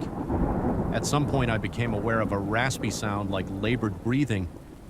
Just a few feet away, my eyes flew open, and I stared at the blackness, scarcely daring to move. My arms felt paralyzed, my lungs refusing to draw air naturally. The noise persisted, filling the silence with a slow, agonizing rhythm. I mustered the courage to flick on the lamp. The sound stopped instantly, as if someone had plugged a leak in a pressurized chamber. Adrenaline pounded in my veins, and I felt the hair on the back of my neck stand up. I glanced toward the mirror. It was angled in such a way that from the bed I could see part of the room reflected, including the door. This time I saw a subtle blur in the reflection, like a smear of darkness that did not match any object in the room. My heart hammered so loudly that my ears rang and my skin broke out in goosebumps again. I realized the mirror was showing some presence. I couldn't identify. It wasn't a clear shape, but a faint distortion similar to heat waves. Rising off asphalt in summer, only it was darker, colder. I kept staring, my eyes watering from the intensity of my own fear. Then the shape seemed to move. It slid across the glass as though pacing back and forth. The breath caught in my throat. I felt utterly helpless in that moment, pinned by my own terror. My mind raced with questions. Was I hallucinating? Was something truly in this house, or was the mirror itself cursed, desperate, and terrified? I leapt from the bed and grabbed a blanket without looking directly at the mirror. I hurled the blanket over it. Covering that polished surface, my heart was pounding so forcefully it hurt, and I took several gulping breaths just to keep from fainting. The sense of dread in the room was overwhelming, but at least I could no longer see that shifting darkness in the reflection. I spent the remainder of the night huddled in a corner of the bed covers pulled up around me. My mind cycled through every possible explanation: sleep deprivation, stress, a failing mental state, but a deeper part of me was convinced that something truly horrifying had latched onto that mirror, or had always been there, lurking behind the veneer of its aged wood and cloudy glass. Morning could not come soon enough. The moment dawnlight infiltrated the thin curtains, I packed my things in a flurry, my hands shaking so badly I nearly dropped my belongings. The entire house felt alive with tension, as though it was watching me scramble. My heart wouldn't settle, pounding furiously while I stuffed clothes into my bag. I wanted nothing more than to leave that place, to put as much distance between me and that mirror as humanly possible. I left the blanket draped over the mirror. I couldn't bring myself to look at it one last time. The thought of seeing that presence, or worse, seeing an actual face, made my chest tighten as I closed the bedroom door behind me. I felt a subtle pressure in the air, almost like a hand pressed against my back, ushering me out. My fear spiked again, but I forced myself to stay composed, reminding myself that if I panicked too much, I might never escape once. Outside, I could breathe a little more freely, though I noticed the sky was a dull gray, oppressive clouds looming overhead. I got into my car, started the engine, and didn't look back. My pulse thundered as I drove away, half expecting to glance in the rearview mirror and spot something sitting in the back seat. That entire drive felt surreal. My mind still struggling to reconcile the events of the past days with any kind of rational explanation. Even now, as I reflect on the experience, my pulse quickens. I can't quite convince myself it was all in my head when I think about that mirror and the face I almost saw. I feel a cold sweat break out on my skin sometimes in the dead of night. I jolt awake, convinced I hear that faint sigh drifting across the room or see a haze forming on a reflective surface. In those moments, I remind myself that I left that haunted place behind, that I escaped whatever was lurking in that old mirror, but there's a part of me that can't help wondering if it followed me, slipping out through the corner of my eye, finding its way into my reflections. Wherever I go, the unease it left in my mind has become a constant companion, a lingering sense of dread that flares up whenever a dark corner or a polished window catches my gaze. Sometimes late at night, I catch myself holding my breath, listening for that quiet sigh, waiting for the next sign that I'm not alone. And every time I pass by a mirror, I catch myself pausing, fearing that if I look too closely, I might find something staring back that isn't me. A biting wind lashed the side of our car as if nature itself tried to warn us away from the road. That night, the headlights carved weak tunnels through the thick darkness, revealing little but swirls of dust and endless stretches of scraggly weeds. There was no moon to comfort us, only a mass of storm clouds closing in, swallowing the sky and leaving me with an unshakable sense that we were driving into something we should never witness. My hands felt clammy on the steering wheel. My heart stared at the blackness, scarcely daring to move. My arms felt paralyzed, my lungs refusing to draw air naturally. The noise persisted, filling the silence with a slow, agonizing rhythm. I mustered the courage to flick on the lamp. The sound stopped instantly, as if someone had plugged a leak in a pressurized chamber. Adrenaline pounded in my veins, and I felt the hair on the back of my neck stand up. I glanced toward the mirror. It was angled in such a way that from the bed I could see part of the room reflected, including the door. This time I saw a subtle blur in the reflection, like a smear of darkness that did not match any object in the room. My heart hammered so loudly that my ears rang and my skin broke out in goosebumps again. I realized the mirror was showing some presence I couldn't identify. It wasn't a clear shape, but a faint distortion similar to heat waves. Rising off asphalt in summer, only it was darker, colder. I kept staring, my eyes watering from the intensity of my own fear. Then the shape seemed to move. It slid across the glass as though pacing back and forth. The breath caught in my throat. I felt utterly helpless in that moment, pinned by my own terror. My mind raced with questions. Was I hallucinating? Was something truly in this house, or was the mirror itself cursed, desperate, and terrified? I leapt from the bed and grabbed a blanket without looking directly at the mirror. I hurled the blanket over it. Covering that polished surface, my heart was pounding so forcefully it hurt, and I took several gulping breaths just to keep from fainting.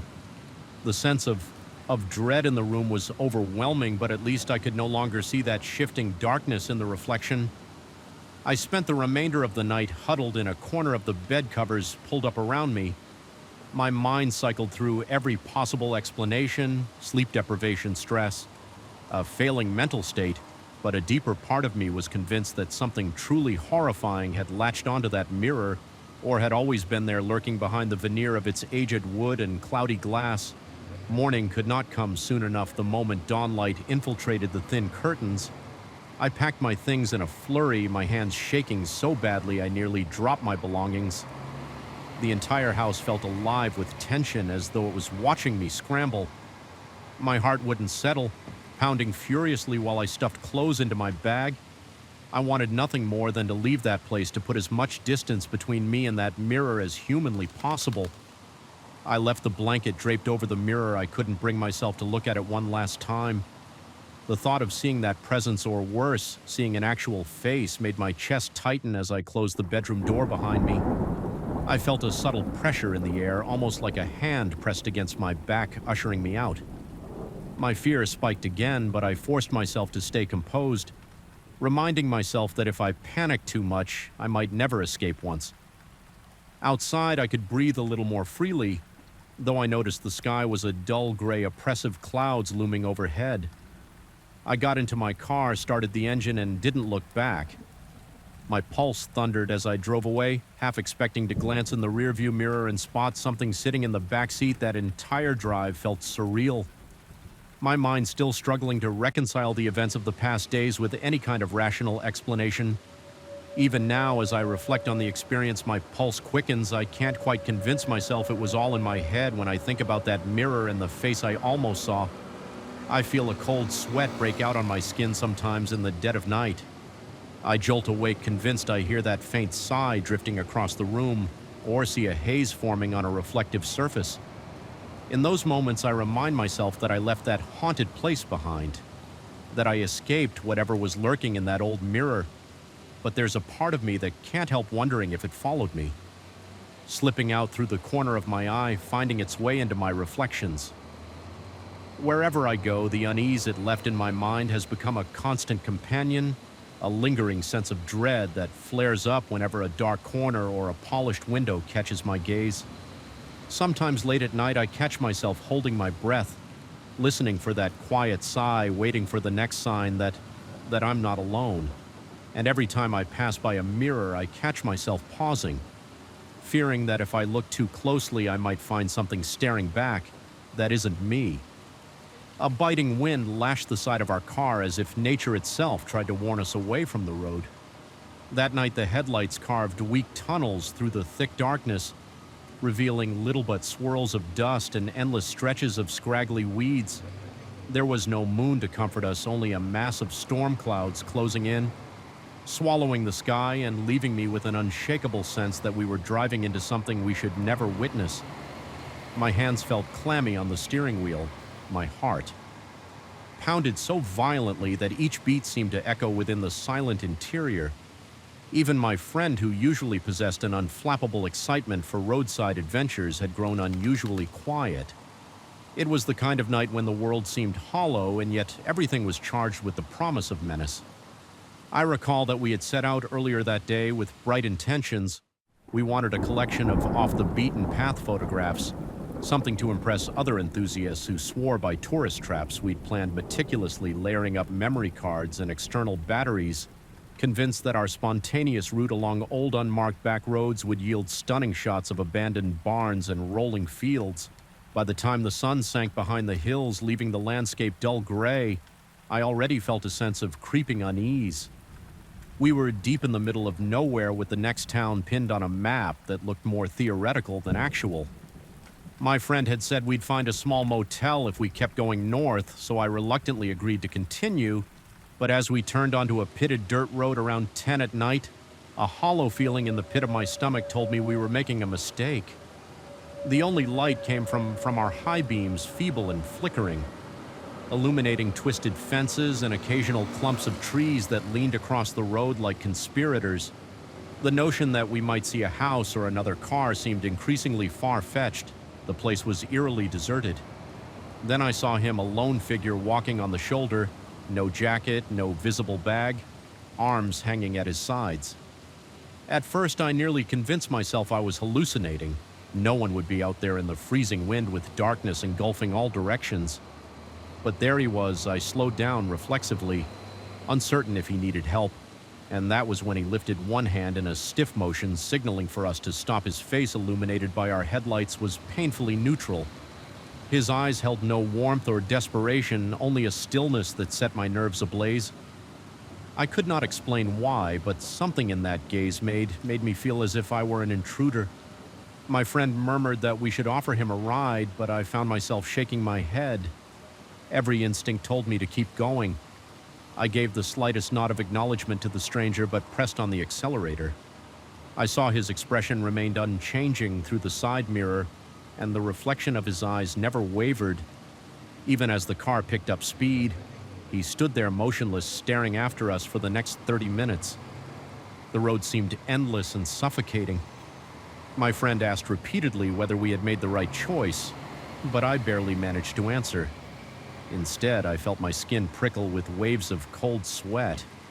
The hair on the back of my neck stayed stiff as if expecting an invisible hand to clamp down at any moment. When we finally reached a dimly lit gas station, relief washed over me in trembling currents. The sight of fluorescent lights, the distant hum of a soda machine, and the ordinary clutter of parked vehicles felt like a lifeline to sanity. I stepped out, legs shaky, noticing the battered sign listing outlandish gas prices. I filled the tank in silence. In the background, my friend was telling me we should at least mention the man to the station attendant. I only nodded absent-mindedly, too unsettled to form coherent words. Inside, the station attendant seemed disinterested, responding with non-committal shrugs when my friend recounted that we'd seen a man on the roadside. He casually mentioned that drifters sometimes pass through, though not typically this late. Yet there was something in the attendant's voice, an edge of forced calm that only magnified my apprehension. Perhaps he had encountered something similar before and was making every effort not to spook us further. When my friend asked if there was a more direct route ahead, the attendant simply suggested staying on the main gravel road for another hour. If we kept going, we would eventually reach our intended motel. My pulse throbbed in my ears as we stepped back outside, uncertain but unwilling to linger in a gas station that felt haunted by unspoken stories. We pulled out onto the road again, hoping that 30 more miles of driving would pass uneventfully. My eyes strained against the darkness. The tension in my chest was almost unbearable. I kept checking the rearview mirror as if expecting to see that figure trailing behind us impossibly keeping pace. The wind picked up, rattling the car windows. I felt the wheel shutter under my hands, as if the entire world wanted to unhinge and plunge us into the depths of some nightmare. My friend remained quiet occasionally, pointing out a battered billboard or a turnoff sign, but neither of us truly believed we'd see anything normal again. Then around midnight, we reached the same stretch of road where we had first seen the man. My heart hammered so violently I could feel my pulse throbbing at my temples. Sure enough, there he stood this time in the middle of the lane directly in our path. I slammed my foot on the brake, the car fishtailing slightly on the gravel. The man's posture was rigid, hands by his sides, that same eerie stillness in his eyes. I became hyper-aware of every tiny detail, my breath rattling in short bursts, sweat trickling down my back, the dryness coating my mouth. My friend whispered that we should roll down a window and ask him what he needed, but I refused. My voice trembling as I insisted we turn around, I made a sharp U-turn tires, kicking up a cloud of dust that spiraled around the man in the swirling haze. I thought I saw him smirk, though the taillights only highlighted his silhouette. Fear expanded in my chest, making it hard to breathe. I took an alternative route, longer, more potholes, less signage, anything to get away from that figure. A sense of panic pulsed through me with every mile I put between us and him. Still, I couldn't shake the feeling that he was following us, not by normal means, but by something beyond my understanding. I felt eyes on me whenever we passed a grove of trees or a partially collapsed barn. Every shape along the roadside looked like a human outline, and every gust of wind sounded like a labored breath. My friend tried to calm me, pointing out that the man couldn't possibly move that fast. Even if he had a hidden vehicle, there was no road that led him to appear twice in those random spots without us seeing it. I nodded silently, but dread sank deeper into my bones. My hands were slick on the steering wheel, and my arms ached from gripping it too tightly. The darkness seemed alive, pressing against the windows, and the interior of the car felt claustrophobic under the weight of the unknown. When we finally re-emerged onto a more open stretch of road, I risked a glance into the rearview mirror. The reflection revealed nothing but darkness, and yet I felt certain that if I stared long enough, I would see him there. Stepping out of the blackness, we drove for hours, never finding the motel we had been promised.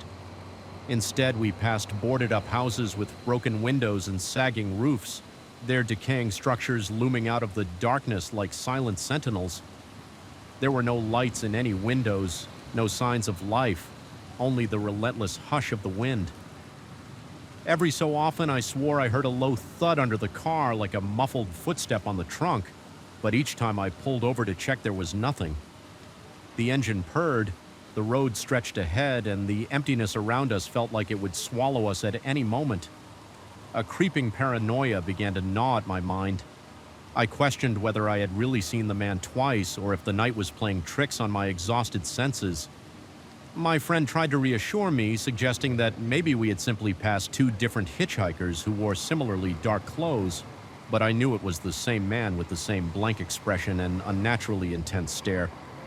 I couldn't articulate how I knew, but it seemed as though his image had branded itself onto my subconscious so that I would recognize him.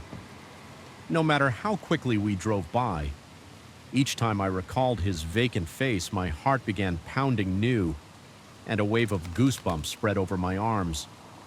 We eventually decided to pull over at a clearing next to a small cluster of trees, purely because my body trembled with exhaustion. Sleep seemed impossible, but resting for a moment felt necessary. I turned off the engine, and the silence that fell was like a vacuum. I could hear my pulse in my ears and the faint sound of my friend's uneasy breathing. The night's cold wrapped around us like an unwelcome embrace. I shut my eyes for a moment only to sense movement in the corner of my vision. I snapped them open, scanning the tree line. My breath caught in my throat when I noticed a faint shape between the trunks, tall and motionless. I couldn't make out a face, but I felt certain it was him watching. We quickly got back on the road, no longer interested in rest, and tried in vain to lose ourselves in the labyrinth of backcountry lanes. Soon the road's condition worsened, forcing me to drive slowly around massive potholes and jagged rocks. Each jolt of the car sent a fresh spike of adrenaline coursing through me. I imagined the man stepping onto the road around every bend or materializing in the back seat. When I glanced away, my friend stopped making conversation altogether, perhaps feeling my terror bleeding into his own psyche. The atmosphere grew stifling. Each passing hour felt more surreal, as if we had entered some half-forgotten realm where time and distance no longer followed any logical rules. The final straw came when my headlights illuminated a figure on the horizon standing perfectly still in the middle of the lane. Yet again, it was impossible, but I knew it was him. Before my mind could form the thought, my body reacted on pure instinct. I swerved violently, nearly driving into a ditch. My friend shouted something incomprehensible. I gritted my teeth, spun the wheel, and somehow regained control of the car. By the time we straightened out, the road ahead was empty. No sign of the man. My heart hammered as if trying to break out of my chest. A slick film of sweat covered my forehead, and my lungs ached with each panicked breath. I pressed the accelerator, ignoring the violent bumps as I sped away from that spot hours later, though it might have been mere minutes as my sense of time was utterly warped. We saw a timid glow in the distance. It turned out to be a pair of old floodlights.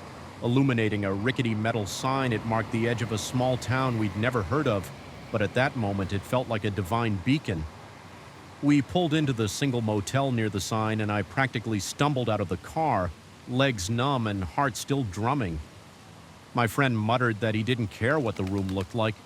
We just needed a roof over our heads, a locked door, and a chance to breathe. The lobby was empty, with a note that said the key was under the mat. If we arrived late, we found it stumbled to a musty-smelling room and bolted the door behind us that night. I couldn't sleep every time my eyes drifted closed. I felt an invisible presence.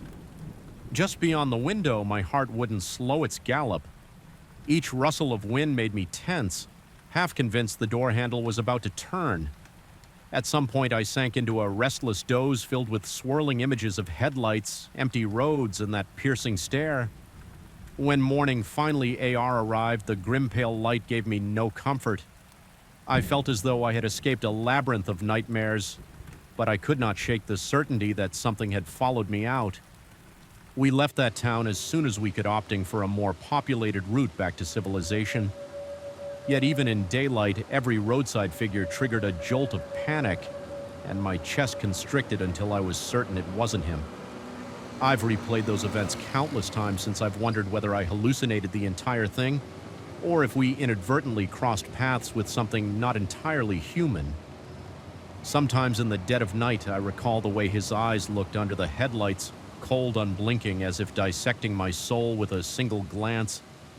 To this day, I still feel unsettled whenever I drive alone at night. The memory of that silent man at the edge of the road persists, a ghostly reminder of the boundaries we crossed in our quest for hidden places. I often ask myself what would have happened if I'd stopped the car or if I hadn't seen him in time. But perhaps the most terrifying question is how he managed to appear again and again, defying the logic of time and distance. I've tried to rationalize it, suggesting he might have had some vehicle stashed away, or that he was simply a drifter with uncanny luck. Yet deep down, I sense an answer far more disturbing even now. I sometimes dream that I'm driving down a deserted road at midnight, the air thick with dread, the darkness absolute in the dream.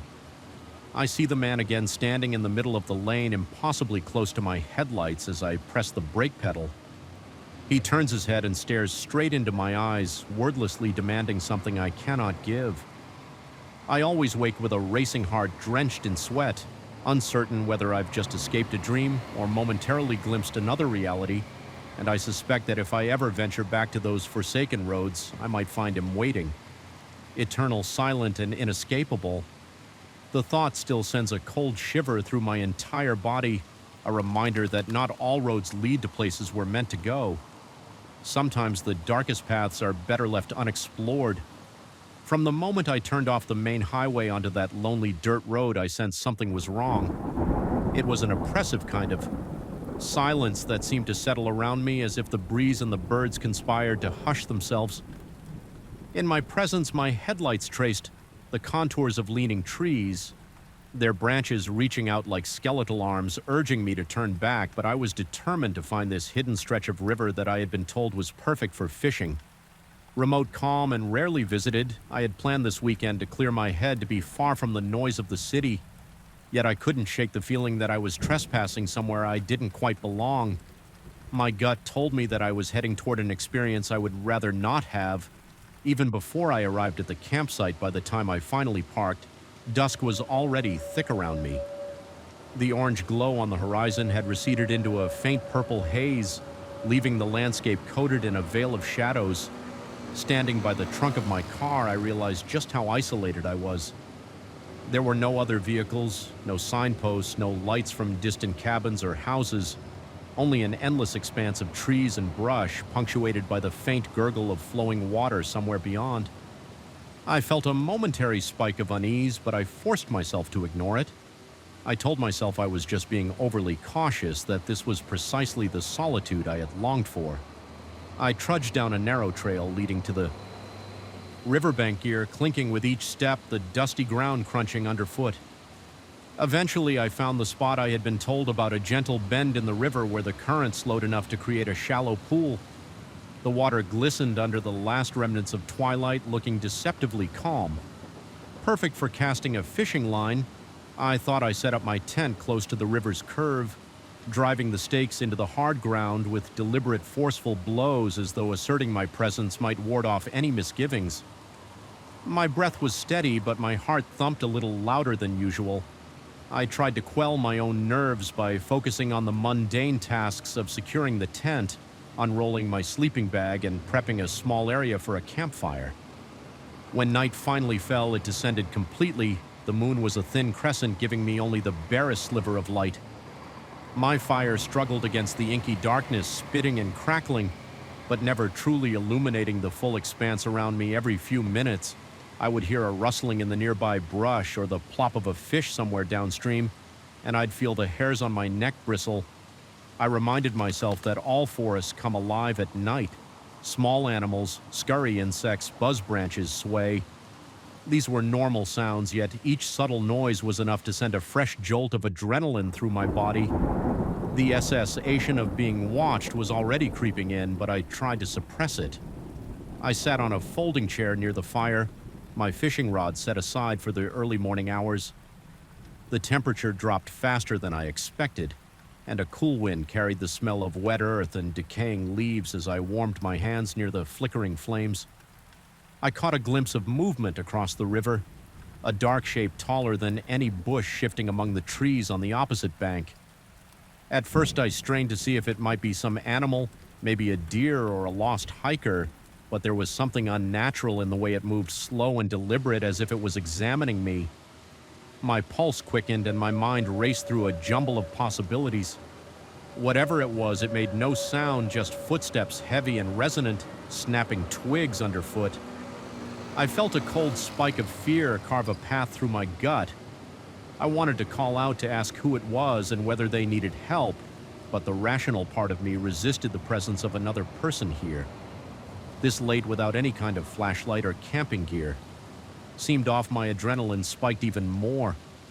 Eventually, I mustered enough courage to give a short shout. Something like, "Is anyone there?" The only response was silence, a suffocating, almost tangible silence. No birds, no breeze rustling the leaves, nothing.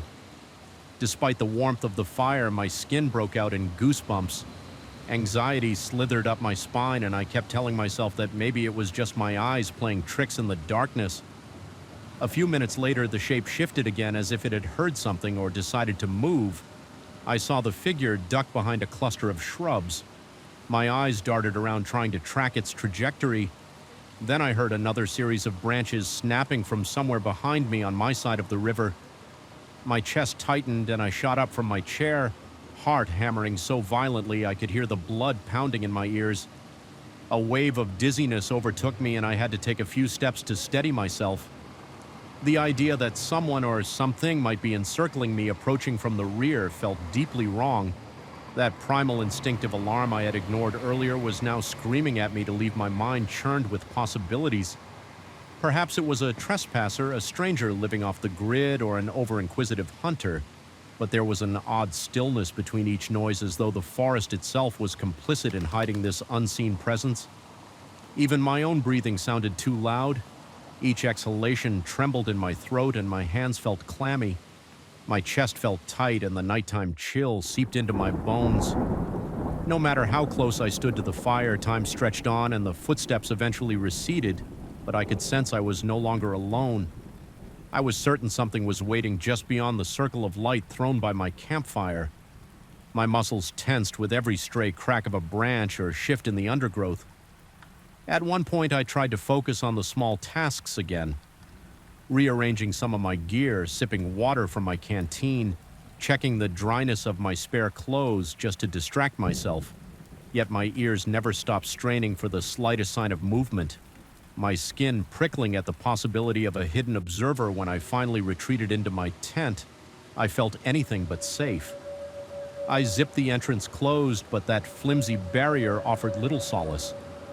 My flashlight flickered across the fabric walls, revealing ominous shapes formed by tree shadows each time the wind gusted. It produced a faint scraping along the tent.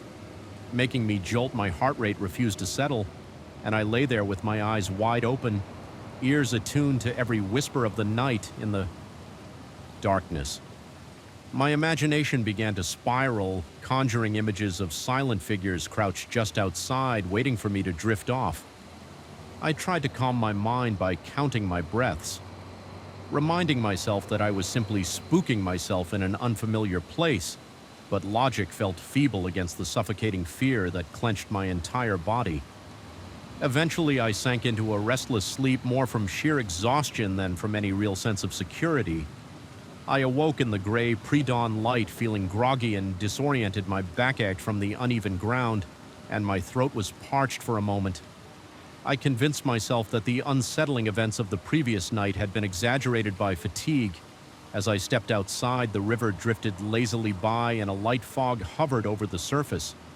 Birds chirped cautiously in the distance, and the forest seemed almost peaceful. I wanted to believe that the sense of dread had been just my nerves. I gathered my fishing rod, positioned myself near the shallow pool, and cast my line. The anticipation of a catch was a small comfort. I tried to immerse myself in that routine, letting the rhythm of reeling in and casting out lull me into a temporary calm. Yet every now and then I'd notice something off, footprints in the damp soil oil along the bank that certainly weren't mine, or bent branches overhead that seemed too high for me to have caused every unexpected detail tugged at my renewed anxiety. Around noon, I decided to move around a bit, scouting a different part of the river's bend as I hiked through the patchy undergrowth. I found signs that someone had passed through recently broken twigs, fresh imprints in the mud, even a tuft of fabric stuck on a branch. The color of the fabric was a dark, muddy shade, something that could easily blend into the shadows. Immediately, I felt that spike of unease return. There was no rational reason for anyone else to be out there without a visible campsite or vehicle nearby. By late afternoon, a bank of ominous clouds had rolled in, turning the sky a sickly gray. Thunder growled in the distance. The forest grew dim, shadows stretching across the ground like long fingers. My plan was to stay another night and continue fishing the next morning, but that creeping sense of being stalked had grown too powerful to dismiss. My every instinct told me to leave before nightfall trapped me again. The problem was that curiosity and stubbornness fought to keep me from running off. I almost wanted to prove to myself that I could endure a single night alone by the river without succumbing to irrational fear. After all, I had seen no direct threat, just unsettling signs and fleeting shadows. That second night, I tried to set up a larger fire, gathering extra wood in hopes it would burn longer and brighter. A gusty wind made the flames dance unpredictably, casting wild shapes across the trees. The shadows twisted and elongated in ways that looked almost animate. My pulse quickened each time a flicker of light suggested a silhouette lurking at the edge of the woods. Occasionally, I heard something, a footstep, a broken branch, or maybe just the wind, but it always seemed too measured, too intentional to be random. Forest noise, it was like the presence I'd felt the night before was still there, watching me, assessing me. The night dragged on my stomach, churned with each minute that passed. My breathing felt labored, as if the air were heavier than usual. Pressing down on my chest at one point, I stood brandishing the largest stick I could find. Feeling foolish but too scared to be embarrassed, I even tried to speak aloud, loud in a halting, quivering tone, insisting that whoever was out there show themselves or leave me alone. My voice sounded small and desperate, swallowed up by the surrounding darkness in the moments after my outburst. The forest seemed to hold its breath. My heart pounded so loudly I was sure it could be heard for miles. Then faintly I caught a glimpse of movement through the trees to my left. It was a shape hunched but tall, swaying slightly. My eyes strained, but the darkness made it impossible to see features. My scalp prickled and my body broke into a cold sweat. I took a trembling step toward the shape, my makeshift club gripped tightly, and I nearly gagged from the metallic taste of fear pooling in my mouth. The figure seemed to drift back into the gloom, leaving me gasping for air. The rest of that night became a haze of anxiety. I felt sure that at any moment something would lunge out of the darkness, or the tent walls would collapse under some assault. Yet it never came. Instead, I was tormented by a deep, persistent paranoia. Every shift of the wind sounded like footfalls. Every crackle of the fire made me twitch. My thoughts spiraled into madness, and I questioned whether I was hallucinating or if something unearthly truly prowled the riverbank. My entire body trembled and my throat stayed desert dry. No matter how much water I sipped when dawn finally broke, it didn't bring relief. My nerves were shot. My eyes blurry from lack. Of real sleep, the fire had long since died out, leaving only a ring of ashes smudged into the dirt. Birds started their morning calls again, but I found no comfort in their routine. I realized I needed to leave no matter what. My equipment was scattered around the campsite, and I hurried to pack it with shaky hands. I glanced over at the river, now a dull green under the early morning light, and I sensed a lingering presence just beyond the mist. It felt like the trees themselves were straining to watch me as I gathered my belongings during the frantic dismantling of my camp. I noticed something etched into the bark of a nearby tree, an odd symbol like interlocking spirals carved so deeply it exposed the pale wood beneath. I hadn't seen it before, and I had no clue who might have done it. An involuntary shudder coursed through me. It was one more sign that someone or something had been closer than I ever realized. During the night, I felt exposed and foolish for staying as long as I had. I practically sprinted back to my car, constantly looking over my shoulder, convinced that any second I would see that dark figure skulking through the trees behind me. My shoulders were knotted with tension, my shirt damp from cold sweat. My mind raced with jumbled thoughts, and my chest felt tight with unresolved dread. After what seemed like an eternity, I reached my vehicle, threw my gear in, and slammed the door. My hands trembled as I turned the key in the ignition. The engine roared to life, and for a split second I thought I saw a movement in the side mirror. Just a flicker of black darting among the trees, my lungs seized. I couldn't bring myself to look more carefully. I floored the accelerator, tearing down that dusty road, not caring about potholes or the branches scratching the sides of my car as I merged back onto the main highway. The weight in my chest eased just enough for me to breathe more freely. Yet I still felt contaminated by the place I had just left, as though I brought back a piece of its darkness with me. I kept expecting to see some shape in my rearview mirror or notice footprints by my car door when I stopped for gas. The experience clung to me like a heavy fog refusing to dissipate. Even hours later, back in the familiarity of city streets, my mind couldn't let go of the notion that something had watched me out there and had followed me at least to the edge of the forest. I couldn't rationalize what I had seen or thought. I had seen my imagination might have filled in the gaps of a completely normal set of circumstances, or perhaps something truly strange resides in that isolated bend of the river. Something that defies common explanation. Even now, whenever I close my eyes, I still hear the crunch of leaves, still see a tall, shifting shadow in the corner of my vision, and still feel that laden fear coursing through my bloodstream. No matter how many times I tell myself it was just paranoia, a part of me remains unconvinced. I'm left with the unsettling knowledge that there are places where nature is indifferent, where isolation warps the mind, and where something unnamed might be waiting to be encountered. And if you ever find yourself following a deserted trail to a secluded riverbend, remember sometimes you are not alone, even when you desperately want to be. I remember the stifling weight in the air before I even set foot inside that decrepit wooden shed. The night was moonless, and the entire farm seemed to be holding its breath as though afraid of what might happen next. Shadows stretched unnaturally across the dusty ground, and a sense of wrongness clung to the atmosphere like a stubborn stain. I felt it in the tingling on the back of my neck and in the sudden dryness of my throat, an unshakable impression that I was trespassing on something best left undisturbed. I had come to my uncle's farm to assist with harvesting. It was supposed to be straightforward, a couple of days of hard work in the fields, then restful evenings spent in the old ranch house, perhaps a few beers after sundown.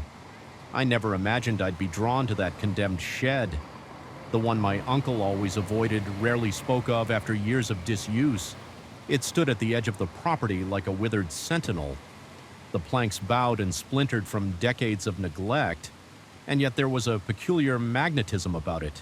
Perhaps it was the rotting timber or the stories the farmhands whispered whenever they passed by, or maybe it was just my own foolish curiosity. I couldn't stop replaying that first impression in my head. The door practically welded, shut by rust, the scent of moist earth lingering inside as though fresh soil had been scattered just hours before. Yet there was something else beneath the smell of dirt, a coppery undertone that tightened my stomach. Once the sun went down, I felt an undeniable urge to return. Maybe I needed to prove to myself that my imagination was acting up, or perhaps part of me was chasing the thrill of uncovering secrets best left buried on. That first night, I slipped away after dinner, ensuring nobody noticed my absence. My heart hammered in my chest before I even reached the shed's entrance. I could hear my own breathing, quick and shallow, as if my body was unconsciously bracing for confrontation. The door protested with a long, shrill screech. When I forced it open immediately, the smell of wet soil engulfed my senses again. More pungent in the darkness, the beam of my flashlight cut through clouds of dust, and for an instant it illuminated old tools strewn haphazard along the floor, rusted sickles, chipped shovels, battered rakes. Everything lay in a chaotic sprawl, yet among those decaying items I glimpsed suspiciously shiny metal pieces, the edges appearing recently sharpened as though someone had been there. Not too long ago, taking cautious steps forward, I felt my pulse throb in my ears. My palms grew clammy around the flashlight's handle the only sounds. At first were my own footsteps and the soft rasp of my clothes brushing against the doorframe.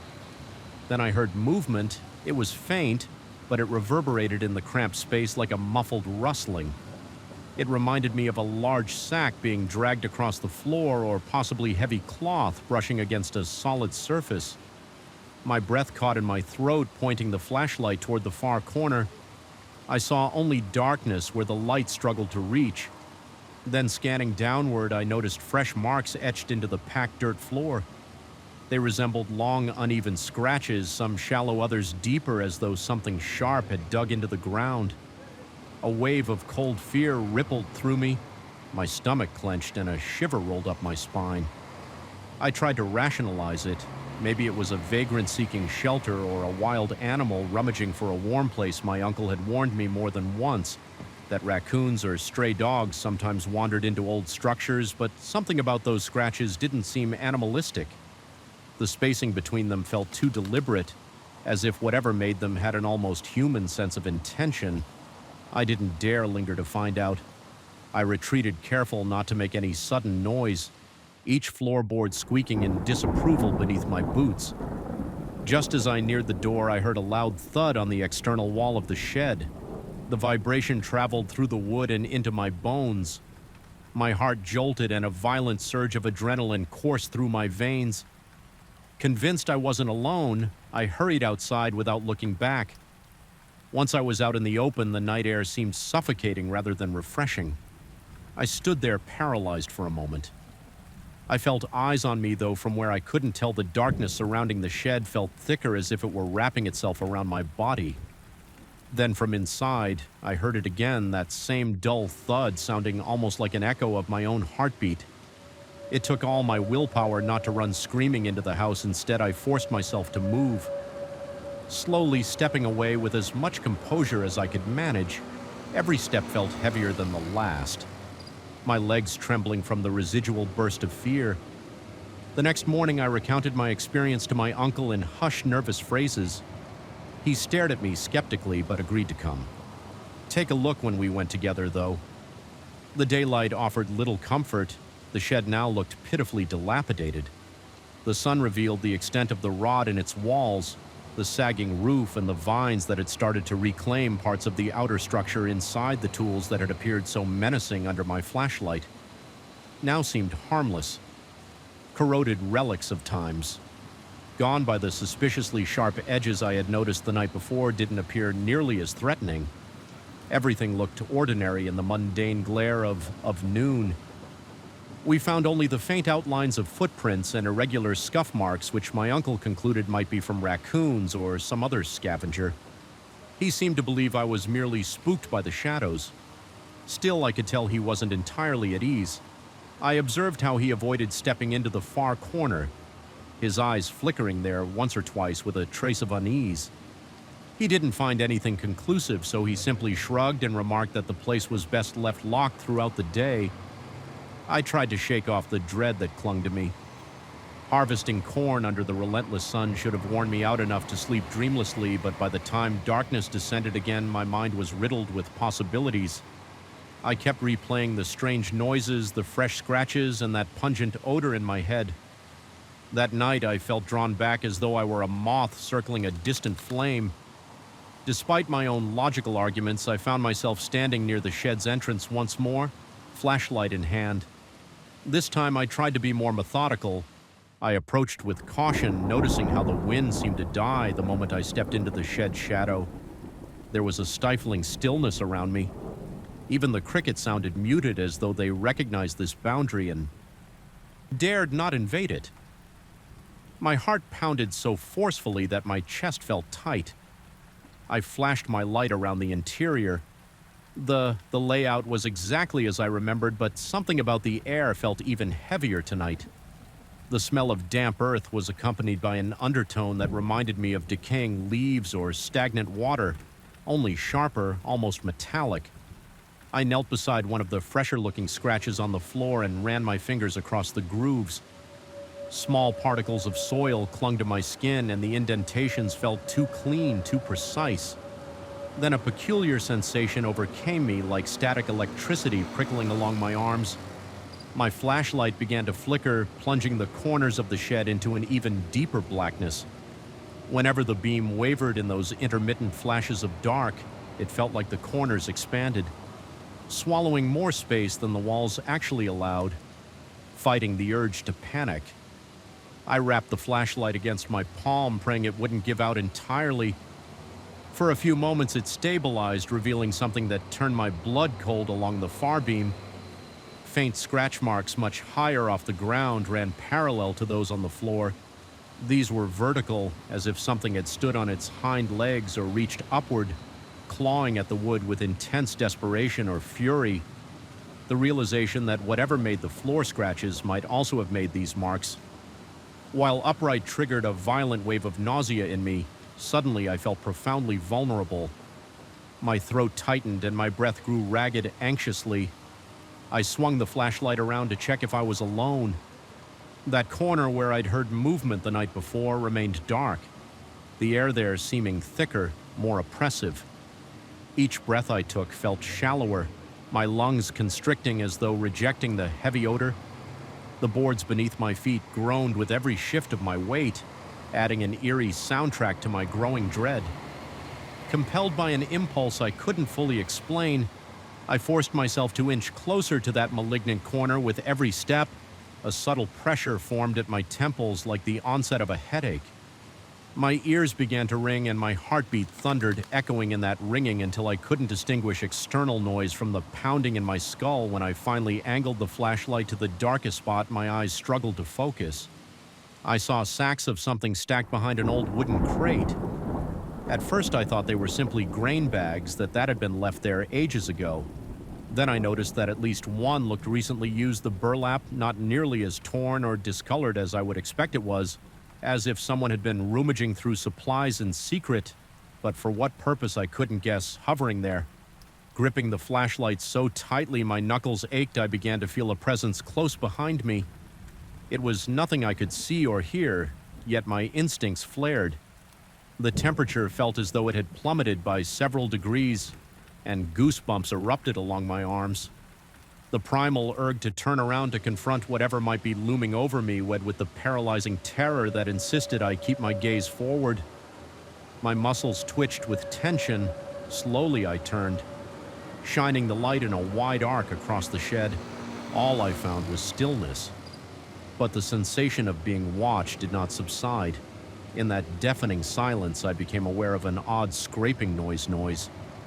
It was faint yet persistent, like claws or nails being dragged along the interior of the shed's outer walls. The direction seemed to change, first one side, then another. It circled me, raising every hair on my neck.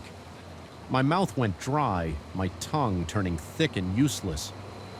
A queasy feeling settled in the pit of my stomach.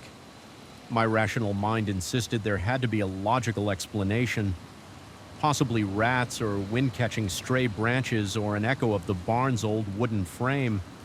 Contracting, but something about the pattern of those scratchy sounds was too purposeful. Too relentless a memory of overhearing the farmhands suddenly flashed through my mind. They had been talking about hearing inexplicable noises from the shed at night. Their hushed tones and fearful expressions came back to me. One of them mentioned that whenever he approached, everything went silent, as though the place itself was holding its breath. Another claimed to have caught sight of a silhouette moving behind the walls. But when he investigated, he discovered only cobwebs and dusty crates. I had dismissed it as gossip. Now I realized that something inhumanly aware might have taken residence. Within these walls, a wave of panic surged through me, and I knew I had to leave my chest constricted with each breath, the flashlight wobbling in my trembling grip as I backed away. The boards underfoot seemed to protest louder, each creak magnifying my alarm. I tried to swallow, but my throat felt constricted, and beads of cold sweat pulled along my hairline. My flashlight flickered again, plunging me into short staccato bursts of dark.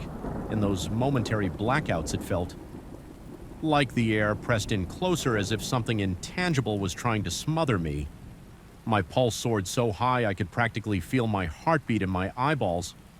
When I finally reached the threshold, I half expected something to grab me from behind. The sensation was so strong that I flinched. Involuntarily, I scrambled out into the open air, gulping it in desperately, as though I had just broken the surface after being submerged underwater. My lungs burned and I stumbled a few paces away before turning to watch the shed from a safer distance. Under the moonlight now peeking through a thin layer of cloud, the structure looked as if it were pulsating, the rotten board shifting in and out of shadow. Then, unmistakably, I heard another thud from within, resonating like a heartbeat. Inside the old timbers, it was almost a response to my escape, a reminder that it was still there. Aware I didn't sleep that night, my mind replayed every second of what I just experienced. Each time I closed my eyes, I saw the scratches, felt the suffocating cold at my back, heard the relentless scraping along the walls. It took all my willpower not to sprint to my uncle's room and wake him with my confessions. Instead, I lay in the darkness, heart hammering, staring at the ceiling until pale dawn light crept through the window. The following day, I gathered every ounce of courage and confided in my uncle, once more describing the new things I had seen. He looked at me intently, a grave expression, crossing his weathered features in a voice that remained calm yet carried a hint of concern. He suggested, Ed, I was pushing myself too hard and maybe seeing patterns and shadows still. I detected something unspoken behind his eyes, as if he knew the place. Carried secrets but preferred to keep them buried, he advised. I stay away from the shed, promising to board it up properly. Soon I took his suggestion to heart. I spent the rest of my stay there, avoiding the shed's vicinity, focusing on the daylight tasks, collecting eggs, helping with the fields, organizing tools, TOS in the main barn, anything to keep my mind occupied. Yet at night I swore I could hear soft scraping drifting across the fields, faint and almost indistinguishable from the rustle of corn leaves.